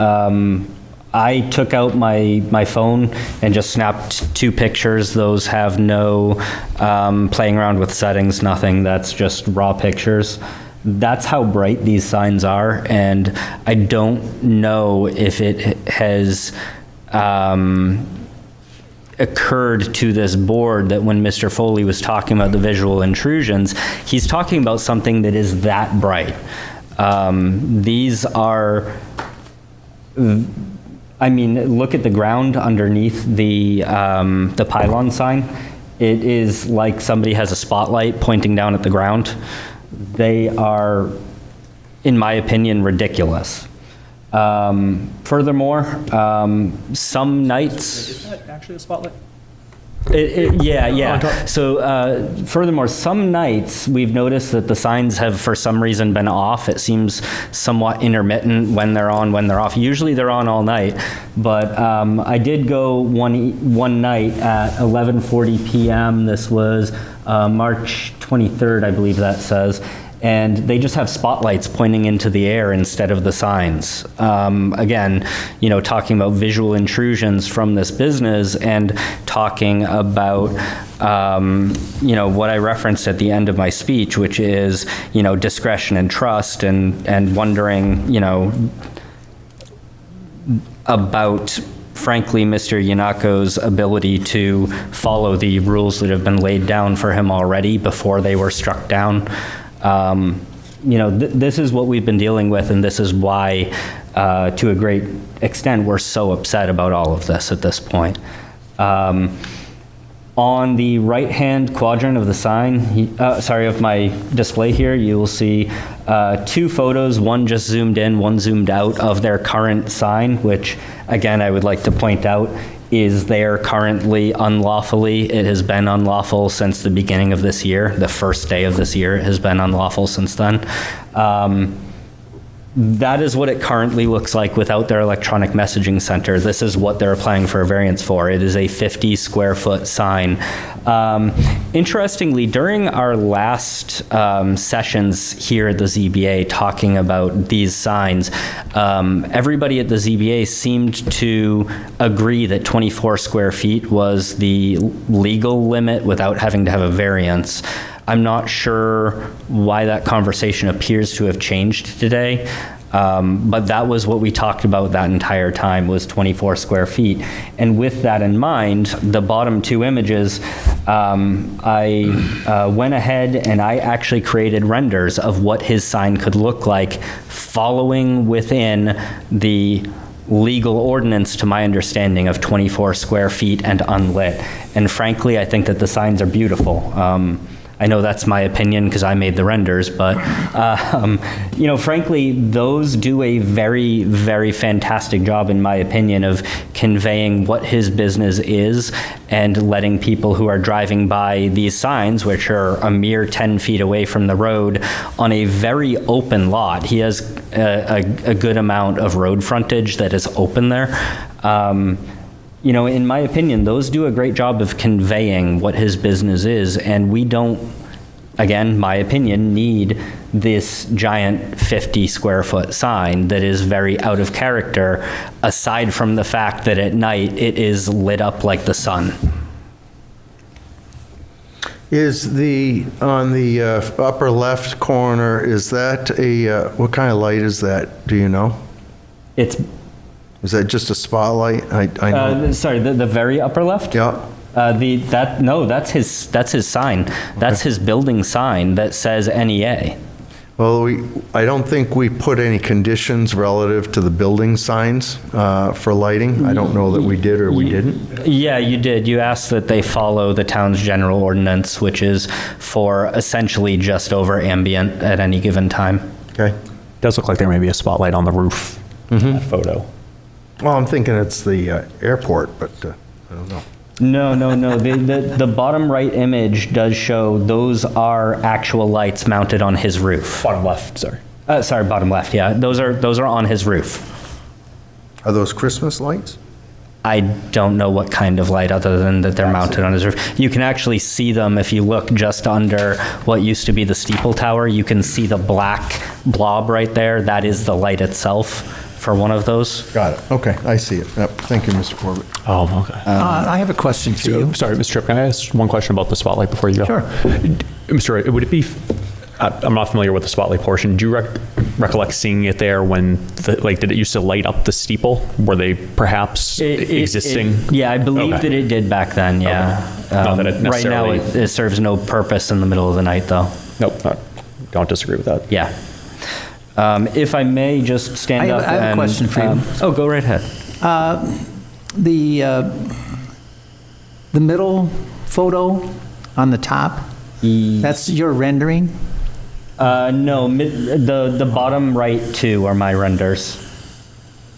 And those are 24 square feet? Those are 24 square feet, those, yes. Look at my screen. Oh. Those as unlit signs in our neighborhood, in my opinion, would be beautiful. As simple unlit signs. And to that point, we discussed a few different signs during your discussion with Mr. Foley, and I'd like to illustrate those for this board, if I may. I actually have a portable projector, so if you don't mind, I'm gonna show it right on the wall right there. These are signs. I think, is that okay? It's allowed. I think you may need to check with Mr. Provencher just to make sure. I'm not sure if we can capture it. We could try.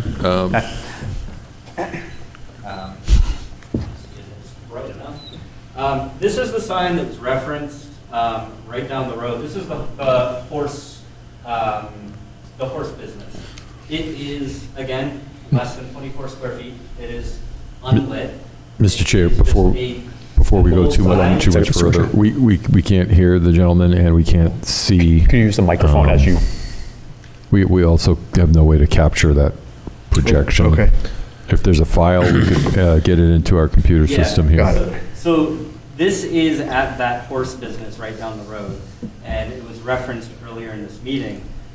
It's a simple sign. It's definitely less than 24 square feet. It is unlit. It fits the character of our neighborhood. Additionally, we talked about how for some reason this is now considered to be a school. This is right in our back neighborhood. This is the sign for East Derry Memorial Elementary School. Again, less than 24 square feet, unlit, reasonable, fits in our neighborhood. I mean, this is a carved wooden sign. It's beautiful for East Derry, right? Okay, so I'm going to hold you up there, Mr. Rocher, because we have a technical problem. Images shown on the wall, Mr. Preventers indicate you can't pick it up? Yeah, that's right, Mr. Chair. If you've got some files, we could bring them into the system and bring them up onto the screen. Sure. We're just not able to I can capture email them. it to Just you right in now. the interest of the board, is there any board member that did not see that? Everybody saw it, okay. Okay, and I have one more photo. You also talked earlier about the old, just give me 1 second, the old church sign being 30 feet long. It definitively was not. This is the old church sign. It was maybe 10 feet long, and that's being generous. It was also not 4 feet off the ground. It was maybe 2 feet off the ground. This was, again, a small, reasonable sign that fits in our neighborhood. It was a wooden sign that fits in East Derry's atmosphere. This is what we're arguing for, is every other sign in our vicinity has a feel, it has a motif, it's reasonable. These signs that are being asked Mr. Chair, for in this. if we're going to continue with the projector, I would suggest perhaps we take a minute and reorient. We do have a white space up on the board, but we're just not able to capture this, and we're not picking up the voice of the gentleman. Is that it for you, Mr. Rocher, on that with your phone? Yeah, it is. I think that I've hopefully made my point that, simply put, there are signs that we've talked about that are in our neighborhood that are reasonable for our neighborhood, and the sign that's being requested, and when I say requested, it's already there illegally, but the sign that is being requested does not fit in with them. It is not one of them. Well, understanding that, hold your thought, Mr. Tripp, is that the sign was put in under the authorization of the board, and it did have a permit to it, contrary to what we have heard already spoken.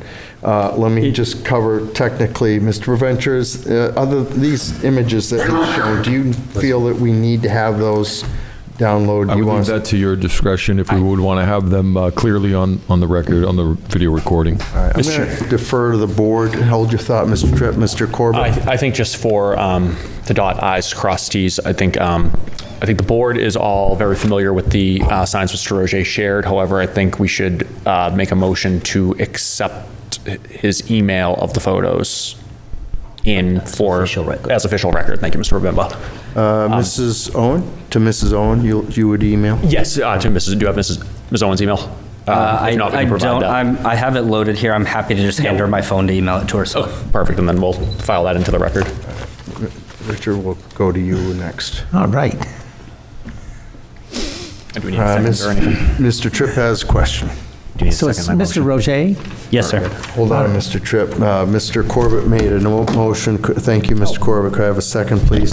Second. Thank you, Mr. Tripp. All in favor of Mr. Corbett's motion on the download? Yes, the acceptance of the photos. All right. All in favor of those, say aye. Aye. Any opposed? Hearing none, thank you, Mr. Tripp. All right.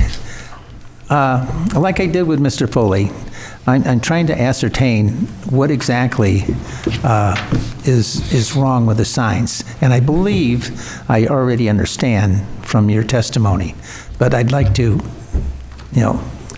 repeat it back to you so that I can be certain that that's what what's the facts of the matter.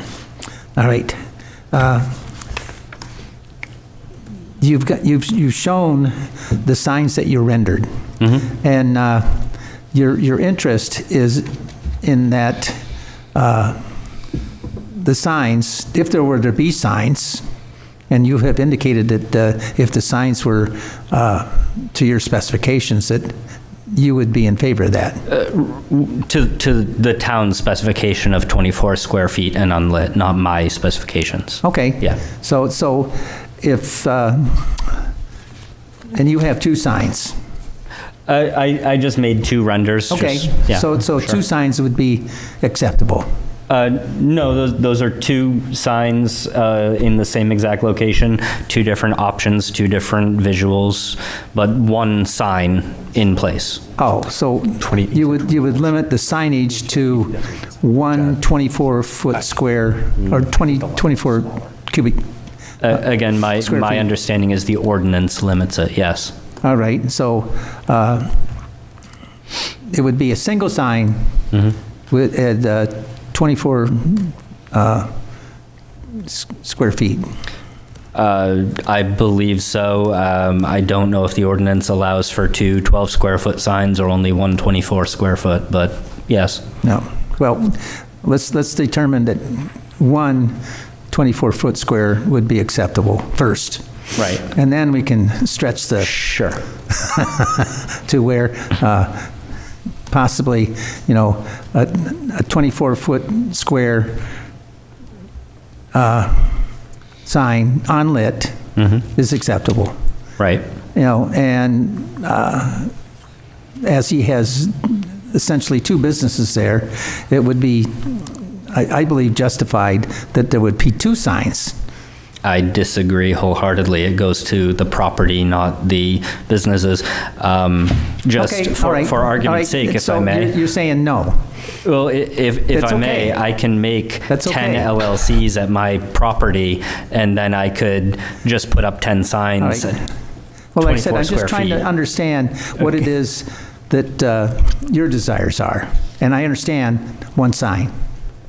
So we don't have to go into, half-hour diatribe as to why. Yeah, again, though, I want to clarify, my desire is that it follows the ordinance. Right? Well, as Chairman Perkins has already, told you, the reason we sit here is we have to determine whether, there is any leeway in the ordinances for the the applicant to make him, his needs met too. So, like I said, this is a compromise. And I'm just trying to figure out what your desires are, because I'm pretty sure I already know what the applicant's desires are. So, and I believe I understand it now. Thank Yes. you. Yeah, my desire specifically would be a 24 square foot or under of signage 10 feet or more from the road and unlit. Mr. Roger, if I can just piggyback off Mr. Tripp's first one. On your renderings, is that the same size, just further, the image further away to depict, or is the one on the left smaller than the 20? Sorry, are you referring to the bottom? My bottom right, the bottom right, renders? sorry. Yes. So I took a zoomed in and a zoomed out of his real sign, Yep. and then I provided you a render of the exact same, just zoomed in, What zoomed 24 out. would look like. Yeah. Thank you. Can I say something, Mr. Chair? Yes, sir, Mr. Liskawa. So, I see a lot throughout everything that's been said, and, one of the biggest things I feel like that you guys have said that it's a big issue is the lightage and how it illuminates. When there was a 360 aerial of the property, it was hard to see any other properties in the vicinity. Now I know that once there's 400 feet away, I'm trying to think. If it were to prevail or whatever, if the light was turned off at a set time, like, you see in movies where the basketball court automatically at 9 o'clock, it just shuts off. I'm trying to think of ways that it could work. And another thing that came to my mind was, have you ever been driving down the road and then you're listening to music, but you can't find where you're trying to go, but you accidentally turn down the music so you think you can see better? Or am I just crazy? I'm trying to, if it's the size of, I don't know, I'm squinting. Now, I'm just curious about the safety of cars that aren't familiar with the area, and they're not really knowing where they're going, and they're squinting and they're slowing down. So let me help you out, Mr. Wiskawa. What you're commenting on is part of what we're hearing is in a dispute now is that the lights appear to be on after what we had agreed on the former order. And so your questions are relevant. I just want to help you out here with where you might be going, and that was the conditions that the board had set prior. We'll have an opportunity for the applicant to come back up and address that. And so that condition was originally established, but is still objected to, even with the light coming off at a certain times. But proceed with any questions if you have them. I don't really necessarily have a question right now, so I'm trying to think. I'm sorry. No, it's all right. If I can speak a little bit to the idea of it turning off at a certain time, we have been down this road with our last ZBA approval that you guys did, where you did require him to do this. He has failed to do it. I have pictures up here showing you that he has just ignored you. You know, Miss Owen here, I spoke to her in person, and I made a complaint about the lights being on, first of all night, and second of all, clearly far too bright for what the ordinance allows, whereas the ordinance allows, again, just over ambient is essentially what the numbers boil down to. And the responses that I got from her were sympathetic. I don't want to take away from you at all. However, she also said that, one, it's hard for her to enforce the ordinance with regards to this because she doesn't work at night. And two, the town doesn't even own the equipment to measure the light output. So again, it's hard for her to enforce the ordinance. You know, so here we are with an applicant asking for an ordinance to keep a lit sign after having already shown us that he doesn't care about what you impose on him in terms of his limits.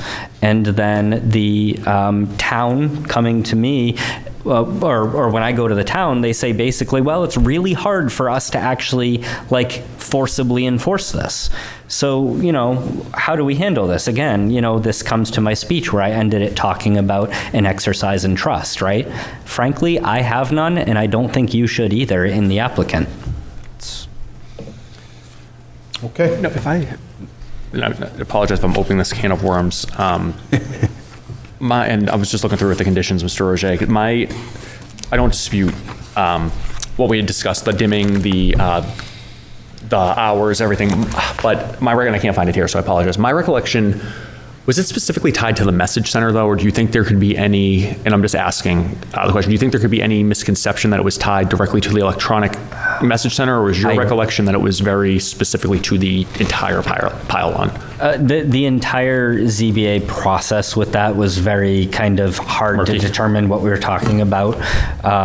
There could have been misunderstanding on his end, I don't know. My interpretation of going through all of the minutes of it is that it is global.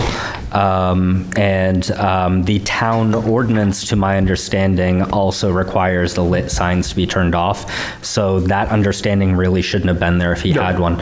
I'm not trying to justify it, sorry to interrupt, just trying to say I'm hoping to find that it was just a mistake. I'd like to add too that in speaking to Miss Owen, when I spoke to her in person again, she explained to me, you know, as I was asking for updates on basically why hasn't this sign been taken down yet, you know, it's been here illegally for this long. Her response was that she has stopped by his location and, you know, knocked on the door. She has sent him letters. She has emailed him. She has called him, and he ignores her at every turn.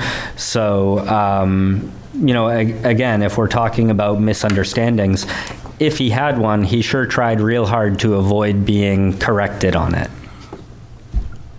Okay. My thought might be if we get to the end, maybe we end up tabling a decision to get accurate research as to what the prior orders were. Yeah, and definitely make sure it's clarified or anything is just identified. Okay. But I agree. All right. May I ask a question? Mr. Donnelly? We spoke on the lights and the size of the signs. Is there any particular aversion in your eyes to the style of the sign? I notice your renderings were more of like a horizontal. Yeah, you mean in terms of it being a More of a pylon? pillar. Vertical? A pylon sign, Yeah. right. Not necessarily. Honestly, when I went to make the renderings, though, it just didn't make sense to have a pylon for 24 square feet. So I made them look more fitting to the size that is allowed. I don't know that I would object to a pylon itself as long as it was within the ordinance in terms of size and lack of lighting. Okay. Thank you. I was just handed, sorry, I was just handed by multiple people documents that show that the variance was for the signs, not for the EMC.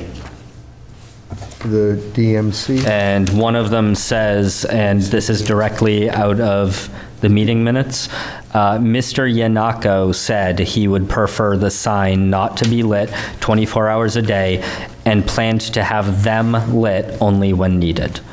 So, out of Mr. Yanako's own words from the meeting minutes, he says have them lit. So that indicates signage, not EMC. Okay, thank you for that. Anything else, Mr. Roget?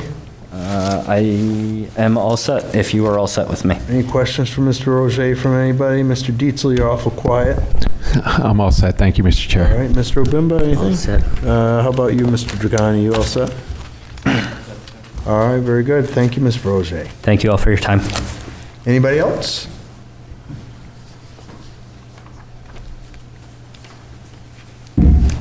I'm being asked for some paperwork back. All right. Just that.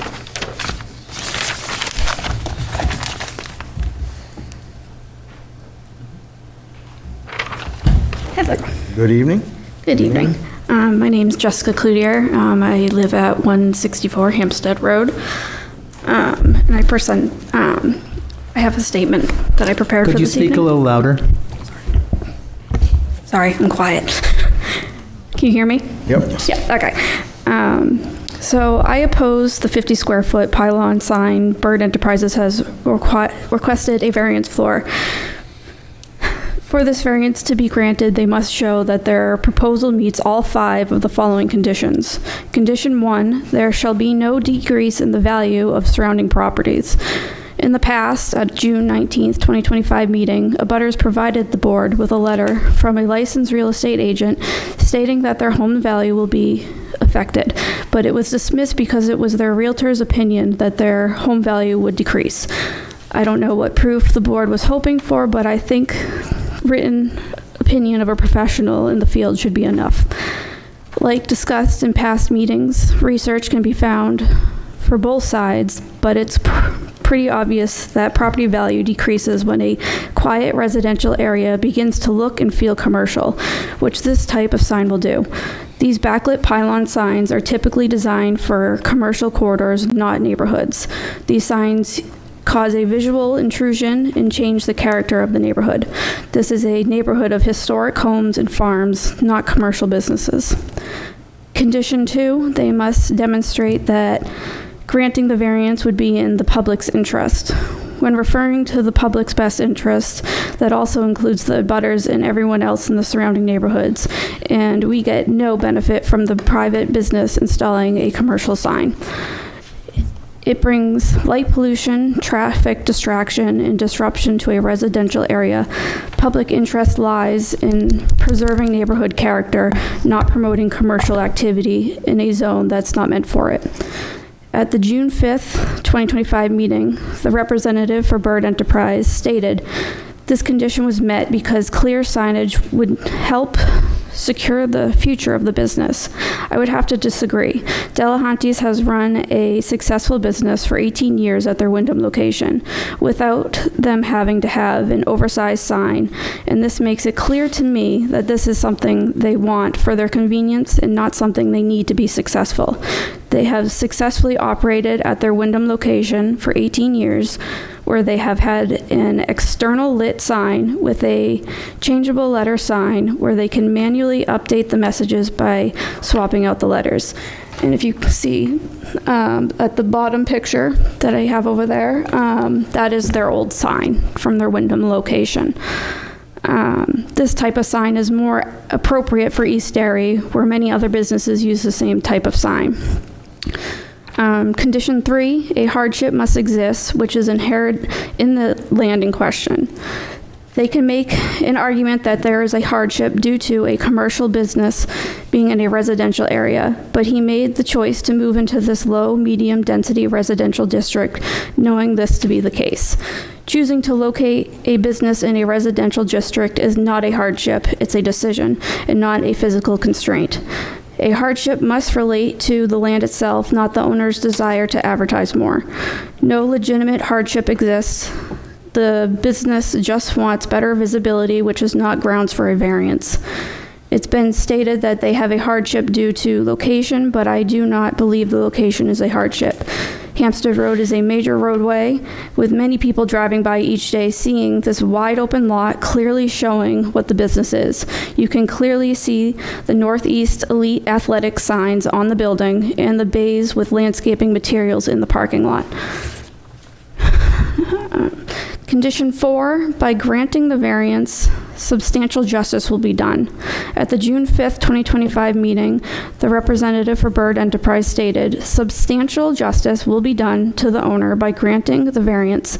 Signage is going to be a key element in the advertising and the success of this unique situation. Most facilities of this type are in zones that allow adequate signage. This is not, end quote. At this time, I would like to bring your attention to the pictures I have brought along with me. These are the other facilities of this type that he refers to that are also located in Derry. Please note that all these landscaping and/or nursery businesses have an externally lit sign with a changeable letter sign, which is the same type of sign that was at the Wyndham location. So I went around town and I located all the nurseries, and all of them have these same types of signs. They don't have a backlit sign like he is requesting. One of these businesses is Springlook Farm that is located at 112 Island Pond Road here in Derry, and they have been in business for decades. They are on a more secluded road with a lot less traffic, and their building is approximately 860 feet from the road and out of sight from the road, but they have managed to successfully stay in business all these years without a more modern sign. So why does Bird Enterprise need a 50 square foot backlit pylon sign to advertise his business when he is on a much busier road and only 300 feet from the road and is visible from the road? He would be the only nursery in town with this type of sign. If all these types of businesses in town have these types of signs that fit the character of this town, why does this location need such a oversized, modern, industrial type sign to draw people in? Now, condition 5, the use must not be contrary to the spirit and intent of the ordinance. The spirit of the ordinance is separate residential and commercial use. The ordinance is designed to promote the health and safety and welfare of residents. Granting this variance would undermine the entire purpose of this residential zoning. So in conclusion, the applicant does not meet any of the 5 conditions required for variance. It would reduce surrounding property values. It does not serve the public's interest. No land-based hardships exist. It one-sidedly favors one party over many, and it clearly violates the purpose and intent of the zoning ordinance. For these reasons, I respectfully urge the board to deny the 50 square foot pylon sign in this residential district and urge the applicant to rethink the type of sign for that location and go for one that is better suited for this area.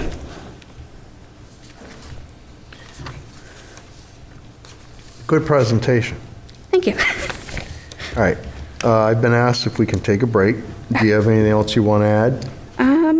No. Okay. Mr. Provencher, we're going to take a 3-4 minute recess. All right? Okay. Very good. Thank you. Nobody had any questions? We can pull her back up after. Oh, we just dismissed her. Richard's got to go.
You have follow-up? I do not. Okay. Coming up for our interrogation. Any questions from anybody on the board? I got a question for you. Okay. I like your signs, Thank you. especially the one with the top and bottom sign. Is that acceptable to you? That's basically two signs. I think it fits better Yeah? than what's currently there. That is actually their sign. I just have it up because that is their old sign from their Wyndham location. Yeah. The top three are the only nurseries and landscaping that I've came across in Derry that are like his business, and that's the signs they have. Well, I know the one sign, the groundhog sign. Since I live on Wyndham Road, I go up and down Bowers quite a bit, and you know what? I don't think I've ever noticed it. Maybe if it was backlit. No, it does have lighting. It does have external lighting. No. Yeah, it looks like they all do, right? I was teasing when I said. know. I'm sure they will get there. Yeah. Okay. We're all set? Yes, sir. Just, You all set? I'm all set. Very good. Okay, thank you. Would you just mind repeating your name, please? I didn't catch it when you introduced yourself. It's Jessica Cloutier. Okay, thank you. Thank you. Very good, thank you.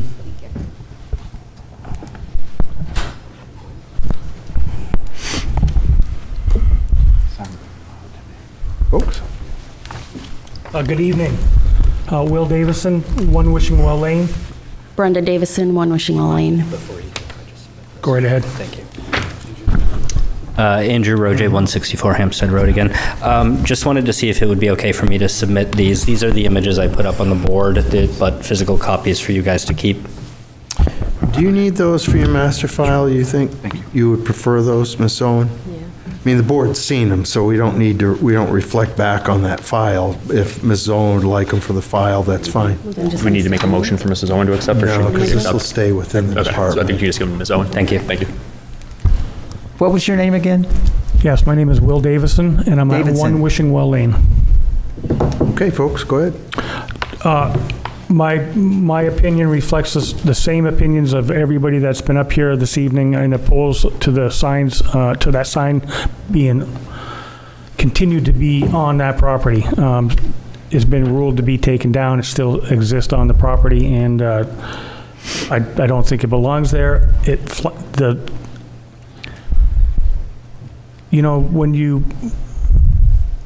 well, a couple things. First of all, Mr. Tripp, you said something about compromise. I think we, as residents, were trying to compromise pretty hard in opposing the backlit or the message lit sign. And you folks all decided that us trying to compromise that situation, you voted against it 100% and went with the whole sign. So I just want to say that when you say compromise, it didn't feel like there was compromise one bit from that side at that night. Sorry, Mr. Davis, do you mean not splitting up the electronic sign with the rest of the Yeah, 100%. And so today, I live directly across from that building, and the lights come into 3 of my bedrooms all night. And our dining room. And our dining room, and my living room. All night. All night. All night. These signs have been on all night, every night. I don't know a night that I have not seen them off. Let me step back. The building signs are on 80% of the time, all night. The pylon sign is on 24, or on every night. I have not seen that sign shut off They once. usually go off that one goes off at this pylon goes off at 6:15 in the morning. Right, and so. Goes off?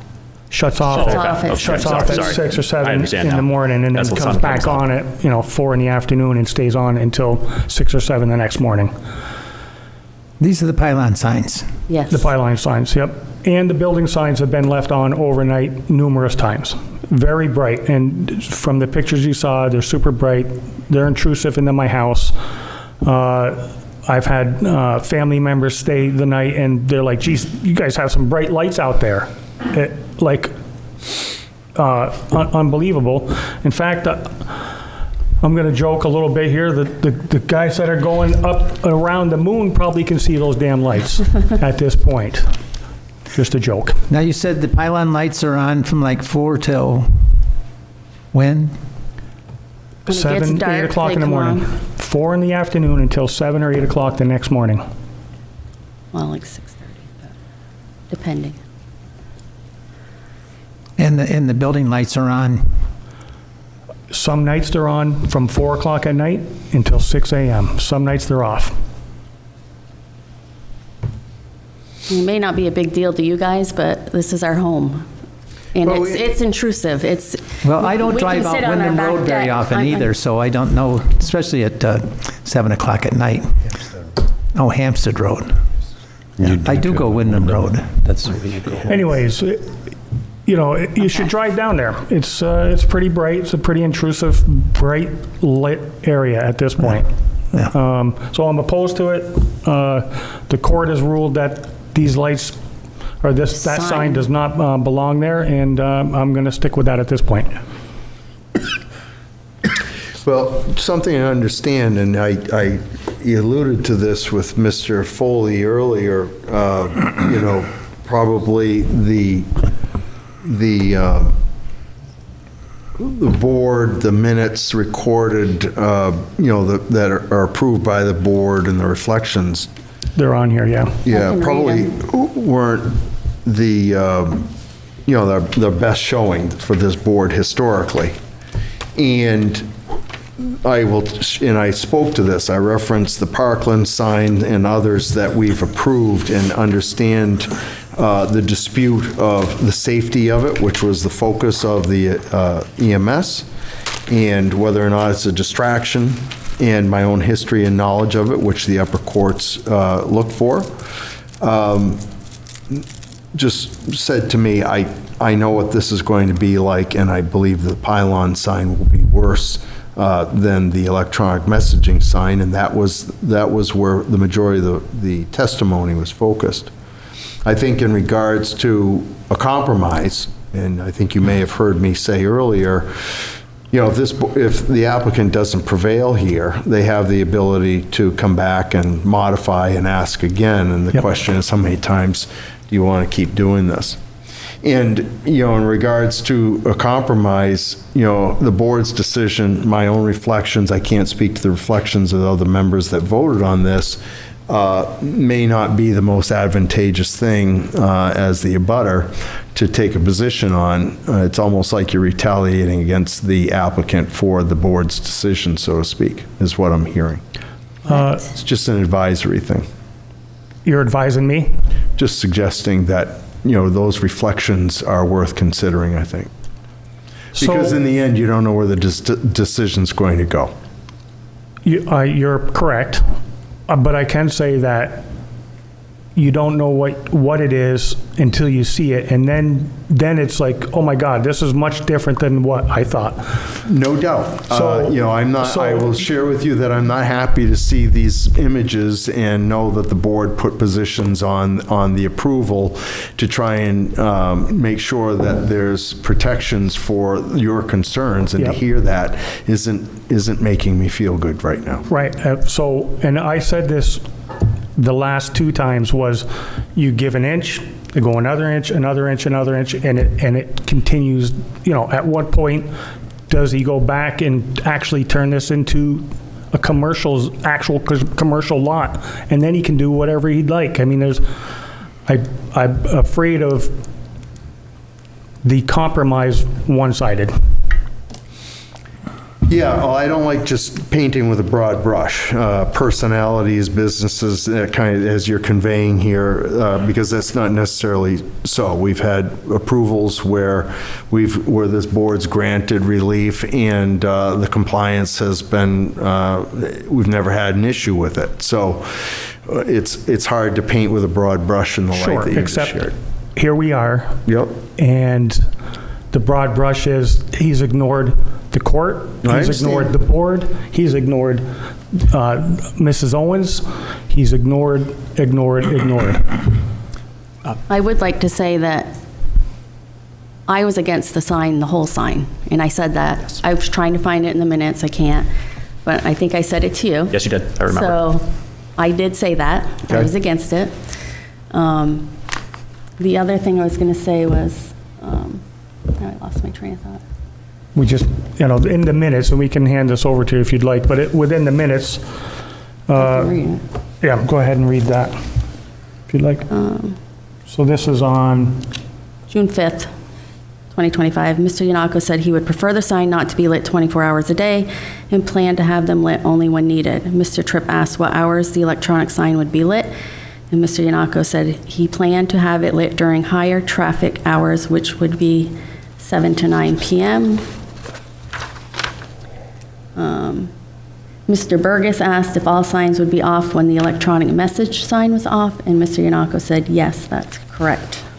Yeah, we can see that that's a dispute here. There's been no hesitation about that. I just expressed my Yeah. concerns about it. My other thing I wanted to bring up was the realtor. When I brought documentation from a realtor, it was, you told me, do you know what an opinion is? Mm-hmm.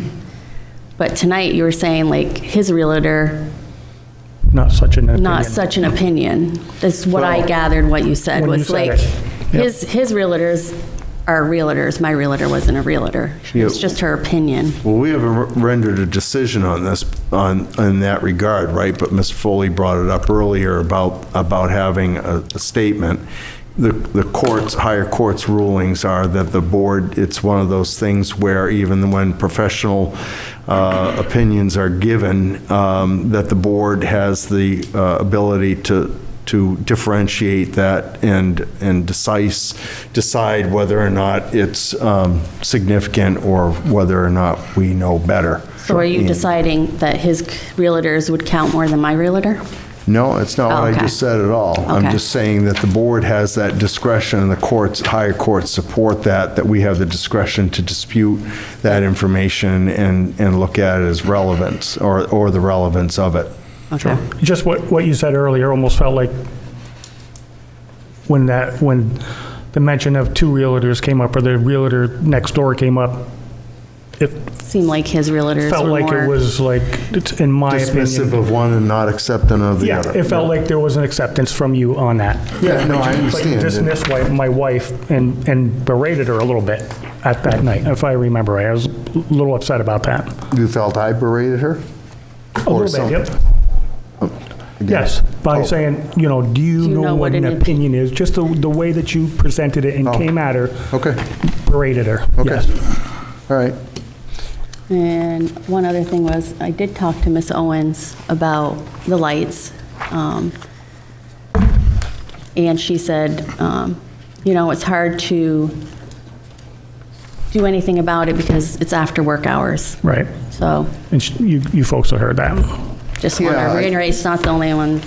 She said it to me too, that it's after Well, work hours, so she isn't I going to think look. there's a learning curve everywhere. I will share with you that this is not the first time that I've had someone call or complain, register a complaint about something the board did, but their intentions were that the code enforcement office was to sit outside of these people's home every day to watch them, and it's not quite the way it can work either. So I think there's a little bit of give and take there, and I get it. And Mrs. Owens newer to the position, so I can't speak to where she's at, but I think that's applicable here. Sure is. And she knocked on the door, she sent the letter, she called and ignored. So I'm all set. I have one question for you guys. Just to go back to the very beginning with the lights coming in. I know this isn't, technically you guys aren't next door neighbors, I get that. But the distance between you and Mr. Foley is very similar, 200 kind of in my opinion. Do you know? No, I'm probably 100 feet closer to that sign than Mr. Foley. I'm just kind of stating that for where I'm going with the question. I don't know, the photos that were provided of, it looks like from a window of the sign, was that from your guys' house? Do you know, or was that likely from We Mr. forgot Foley's ours. I was house? in the ER all night with my mother, so I forgot to grab the So pictures. we forgot our pictures, but our pictures are even Because you're brighter. 150 feet Even closer brighter. from the Even- ones yeah. I've seen. Okay. Yep. That And was- I can swing by and drop them off at any point. They were good photos. I just wasn't sure if I was looking at it from your perspective or if I was looking at it from, We've got at least I ours. didn't think We to ask forgot ours. before. Thanks for asking. That's okay. Sorry to bring that part up then. I'm sorry to hear that your mother's been sick. Thank you. Okay, all set then? Mr. Garland, you all set? Mr. Tripp? Okay, folks, Thank thank you. Anybody else?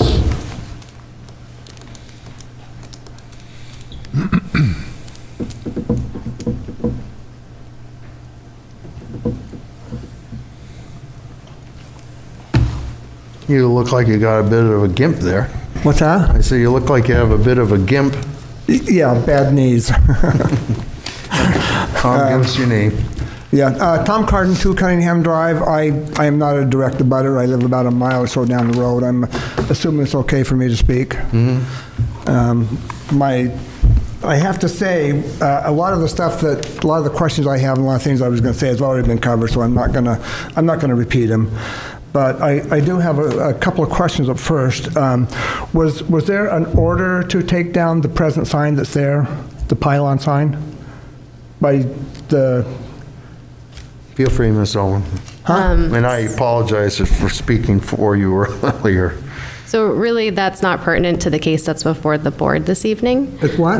That's not pertinent to the case that's before the board. We've got a variance application this evening. So taking the sign down has nothing to do with what? That's an administrative item right now that we are working through on the direction of legal counsel. Okay, all right, that's cool.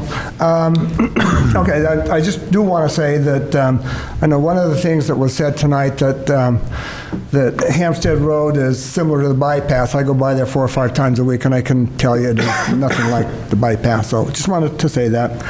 And I too have noticed the lights on as I've come down from here from town council meetings, and I've seen it lit. Probably at that point I should have complained about it, but I didn't. I just wanted to, for the record, to know that yes, I have seen it on.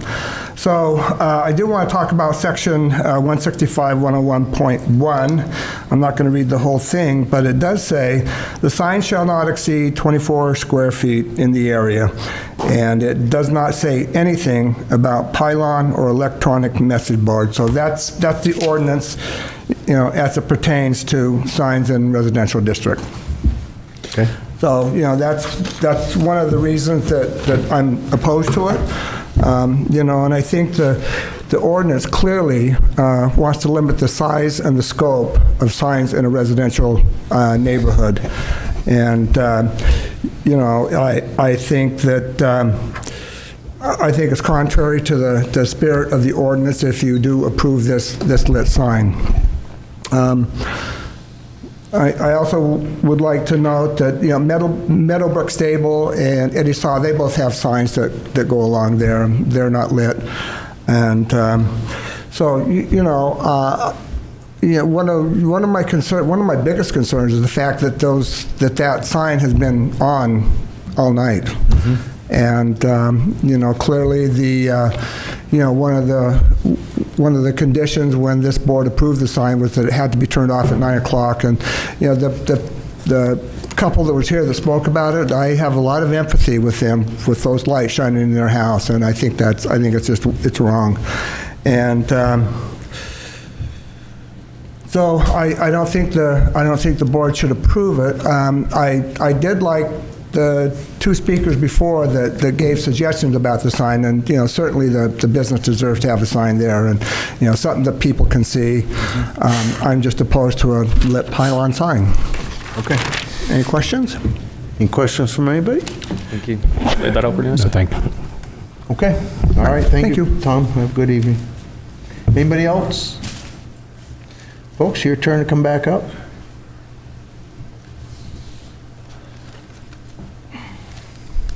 Thank you very much, Mr. Chair. I guess one global point I'll make quickly is that, hearing a lot about what happened last June, but this is a new application, so I think I'd just like to, state that. As far as the lighting goes, Mr. Corbett, I think you made a point at one point, geez, was it about the reader board or was it about the lights? My client was under the impression that it was about the reader board, so that's what he was turning off at night. I'll go right on the record and say right now, we'll turn it off at night. What's going on right now is that the lights are hooked up to his emergency lighting, so he just needs to get a tech out there to put in a new switch and he'll have it off at night. I mean, we're not going to, kick up a fuss about that. As far as code goes, we're going to deal with code enforcement as well, but we wanted to see how we did. Because if we were able to legitimize it, then it wouldn't be an issue. Did you have anything you wanted to add? Yeah, just to speak to the lighting, I know that's been a huge point that's gone back and forth, and I've been unfortunately painted like I'm a guy shining lights. I go down there and turn them on, and I I don't like hearing that, obviously. This process has been not an easy process for me, as it has been for the abutters as well. I got approval for the sign, I got approval for the reader board and so forth, and it went in. Just to speak to the lighting as it sits, so we can all kind of understand what's going on with this lighting. The power was tied in from my parking lot lights, which is my emergency lighting to keep the place safe at night. The reader board was the brain of that whole sign. It was to go on at exactly at dusk, not before. It was to go off at exactly a time that was set at the reader board. The reader board was to only change every 5 minutes was a concession, if you remember back. If you do, that was what we had said. So the reader board is the brain of that sign's operation. So as soon as rulings came down, things came my way, which was only one thing I've received from the town. No calls, no emails, no letters, no visits that I'm aware of. I'm happy she's happy to rebut this and talk about it. I know it has nothing to do with this case, but I have not received any of that. I have received the letter from the town stating the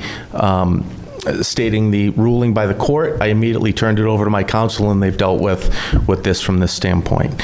But the brains of that electronic reader board was to do all of what we're talking about for this sign. Turn it on, turn it off, and so forth.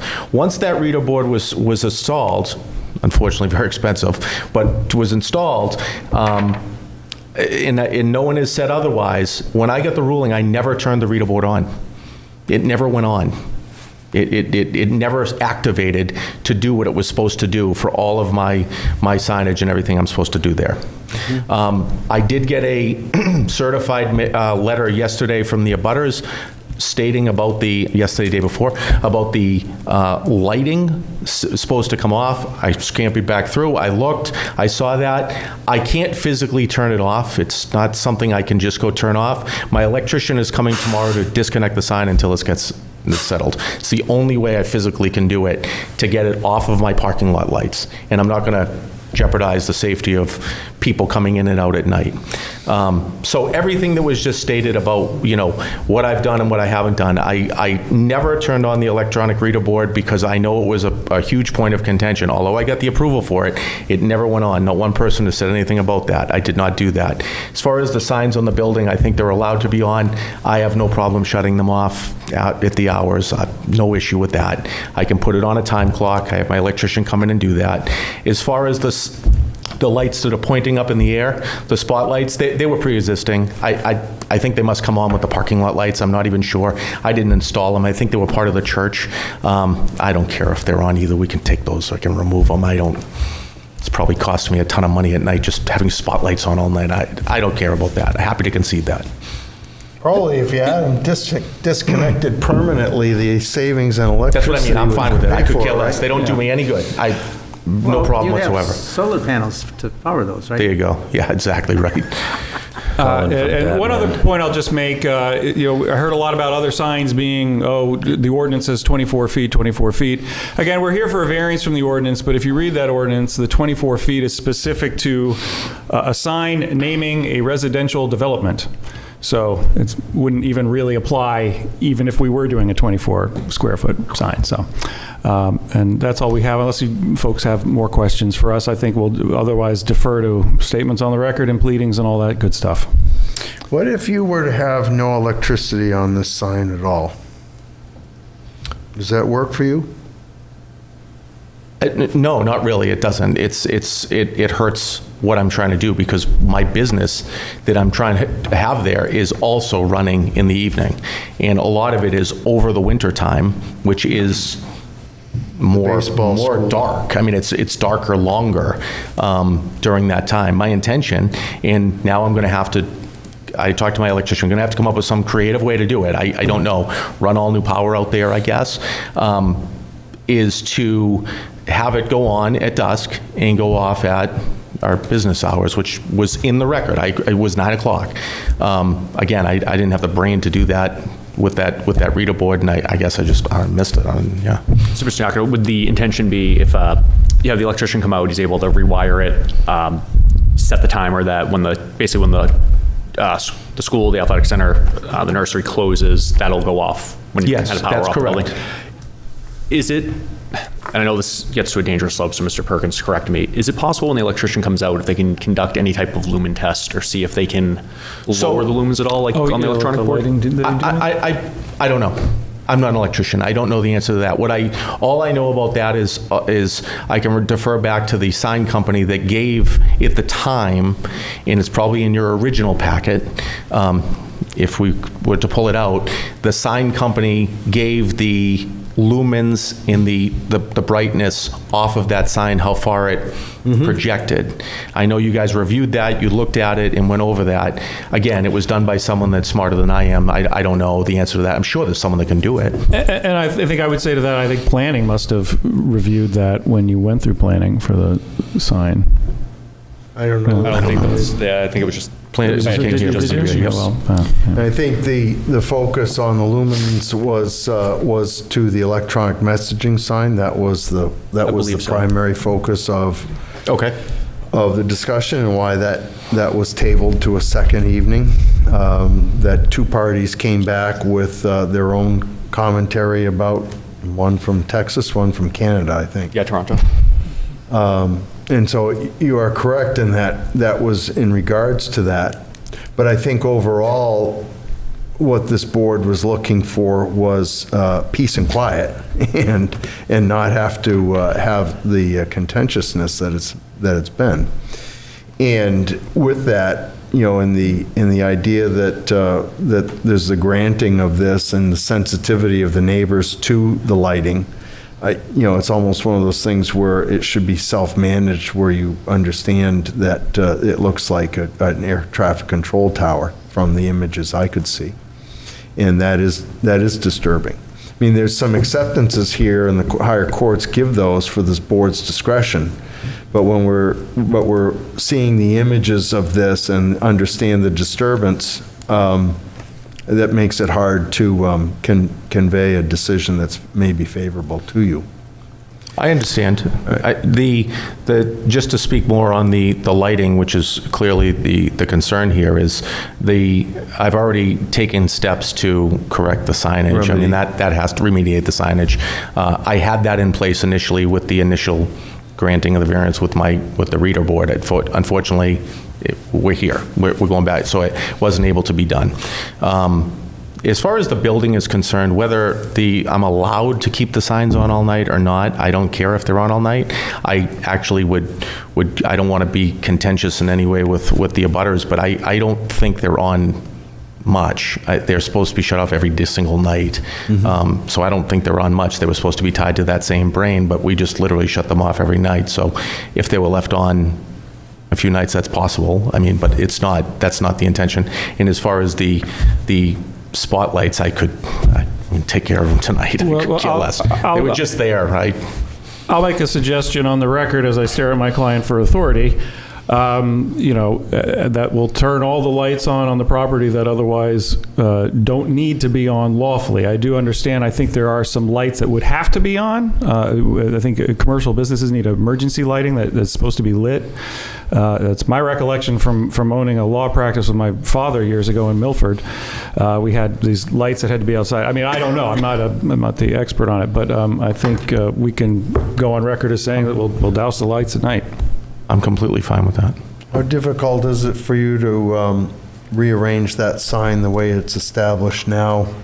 That's something Mr. Tripp was directing his questions towards some of the abutters, what their acceptance is. You've got this towering sign. I understand you've got 24 square feet per business. You have any thoughts on compromise there? Or do you? I'm not looking for that tonight. Anything can be done, obviously. I have the sign in place now. I think that the sign, looks nice now. That's a matter of opinion, whether it's mine or it's the abutters. I'm told how nice the sign is by many. So as of right now, that is what we're looking for. Anything can be done. Taking that sign down at this point would be the same way that it was put up. I mean, by crane, and I know no one cares about dollars, and I was on the zoning board, completely understand, but it's a $65,000 sign. I've already lost $18,000 on the reader board, so it would hurt. Clearly. Yeah. I will say that, acknowledging that that's not a factor for this board to be worried about. I will say that, circling back to some of the earlier testimony we made about the size of the lot versus the size of the sign and it being appropriate. And I think that it probably won't be bothering folks if it's turned off at night. Okay. All right. Anybody else have any questions, Mr. Donlin? Anything to follow up on? Yeah. What is your normal business hours? We close at 9 o'clock at night. They vary, openings time vary throughout the day. But certainly not before like 4 a.m.? No. And just... I would be fine with putting a actual time on it is 9 o'clock. Okay. It doesn't have to be at my close. It's just, you can put 9 o'clock. Probably easier for the automation as well. Yes. So just for clarification, did you seek approval for the use of the land prior to the purchase of the land with the planning? Yes. Yes. I assume as much. I just wanted to clarify. Yeah. All set, Mr. Donlin? That's all I got. All right, thank you. Mr. Dietzel, you have anything? Nope, all set, thank you. Mr. Tripp, you all set? Sure. Okay. Mr. Corbett as well? I'm all set for tonight. I don't know if it's the right time for this. I would like a little more time to digest everything. It's murky on my end. I think it was murky on the decision originally between the signs, the electronic messaging, and the pylon. So I'd like a little bit more time to review that. We got some of it read in from the abutters, so I appreciate, but I do want to take a little bit of a deep dive between that and the video. And then from there, I'd be happy to kind of pick this up again, most likely next meeting, but I would like a little bit more time. Okay. Yeah, I think that's advisable, and I can support that. I have some stuff I'd like to take a look at as well relative to testimony. If you folks have any other thoughts on this, you certainly would have time to relay those to code enforcement. And, we'll reach out to code. Kind of suggestions through questions, right? So, you all set? Can we get a copy of the minutes for that meeting? Last year? June 5th and the June 22nd? Yeah. June 19th, I think. Yes, we can. Anything else? Ms. Donlin, anything you need? I'm good. Mr. Dietzel, you all set? All set, sir. Okay, very good. I think with that, we'll take a motion and table this. So moved. Thank you, Mr. Tripp. Second. Mr. Corbett seconds. All in favor of that, say aye. Aye. Any opposed? Hearing none. Folks, we'll take this up at the next meeting, I think. Okay. Thank you. When is the next meeting? We Christmas. Great, awesome. Are we back in April or are we May? Weekend. May 7th. May 7th, we'll be back. All right. Okay. Thank you. Thank you to the Honorable Board. Thank you for your time. All right, have a good evening. All right. Next up is the, we have another other business, New Hampshire Town and City publication. Mr. Tripp, did you want that? Yeah, he requested it ahead of time. Did I want that? Yeah. Why would I want it? I don't know, you were all about it for some reason. I'm pretty sure I recollect that. So, my gift to you. That's when I was on conservation. We can wait. All right, we have two piles of minutes. We have for the last one, which was March 5th. And Mrs. Boudreau, you didn't have any amendments for that? No, I haven't. All right, I want to table the meeting, the minutes for February 19th, if we could start with that, please. Table the 19th? Oh, yeah, we need motion first. I'll make a motion, we table the minutes for February 19th. I second it. Very good. Mr. Obimba first, Mr. Tripp second. All in favor of tabling those minutes, say aye. Aye. Those are, that's relevant to,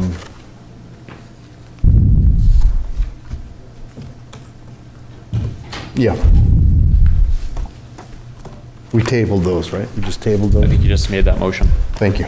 All right, and... Gaspar made the motion. Anyone second it? Yeah, no, I think we're all set, because I asked all in favor, Sorry, I didn't right? pay attention. And March 5th, I'm set, we can approve, unless somebody has amendments. I wasn't here. I'm going to abstain from that one. March 5th, anybody? I'll make a motion to accept the minutes of March 5th. Do I have a second from the audience, please? Second. Mr. Dragani. Thank you. Dragani has the second. Oh. Dragani got Mr. Dragani got it? Sorry. Okay. All in favor of approving those minutes as presented, say aye. Aye. Any opposed? Hearing none, all right. We're a month off before we see each other again, so don't let loneliness set in, and it's not kind of a... Don't you worry. Other than that, we have no other business before the board tonight. So, one case so far, Ms. Owen? One case. Plus the piling from tonight? Yep. Correct. All right, good enough. And the request for rehearing motion. Say again? The request for rehearing that we tabled. Got tabled. And we're tabling that. I want to review the minutes for that, which are significant to that February 20, whatever. The timeline. Yeah, February. So February meeting. we have that one. We have this. And we have the other case. Just those three. Because that one with the pool was just tabled, right? Yeah, I don't think it's as bad as we're making it out to be. FFL license, right? Okay. And then this one. All right. Yep. With that, we can adjourn if somebody wants to help us find the door. I'll make the motion to take off the leave. Aye. Second. Adjourn? Adjourn. Yep. All right, good enough. Craig Corbett makes the motion to adjourn. Second. Mr. Donlin makes the second. All in favor of adjournment, say aye. Aye. Any opposed? We're adjourned. Have a good night.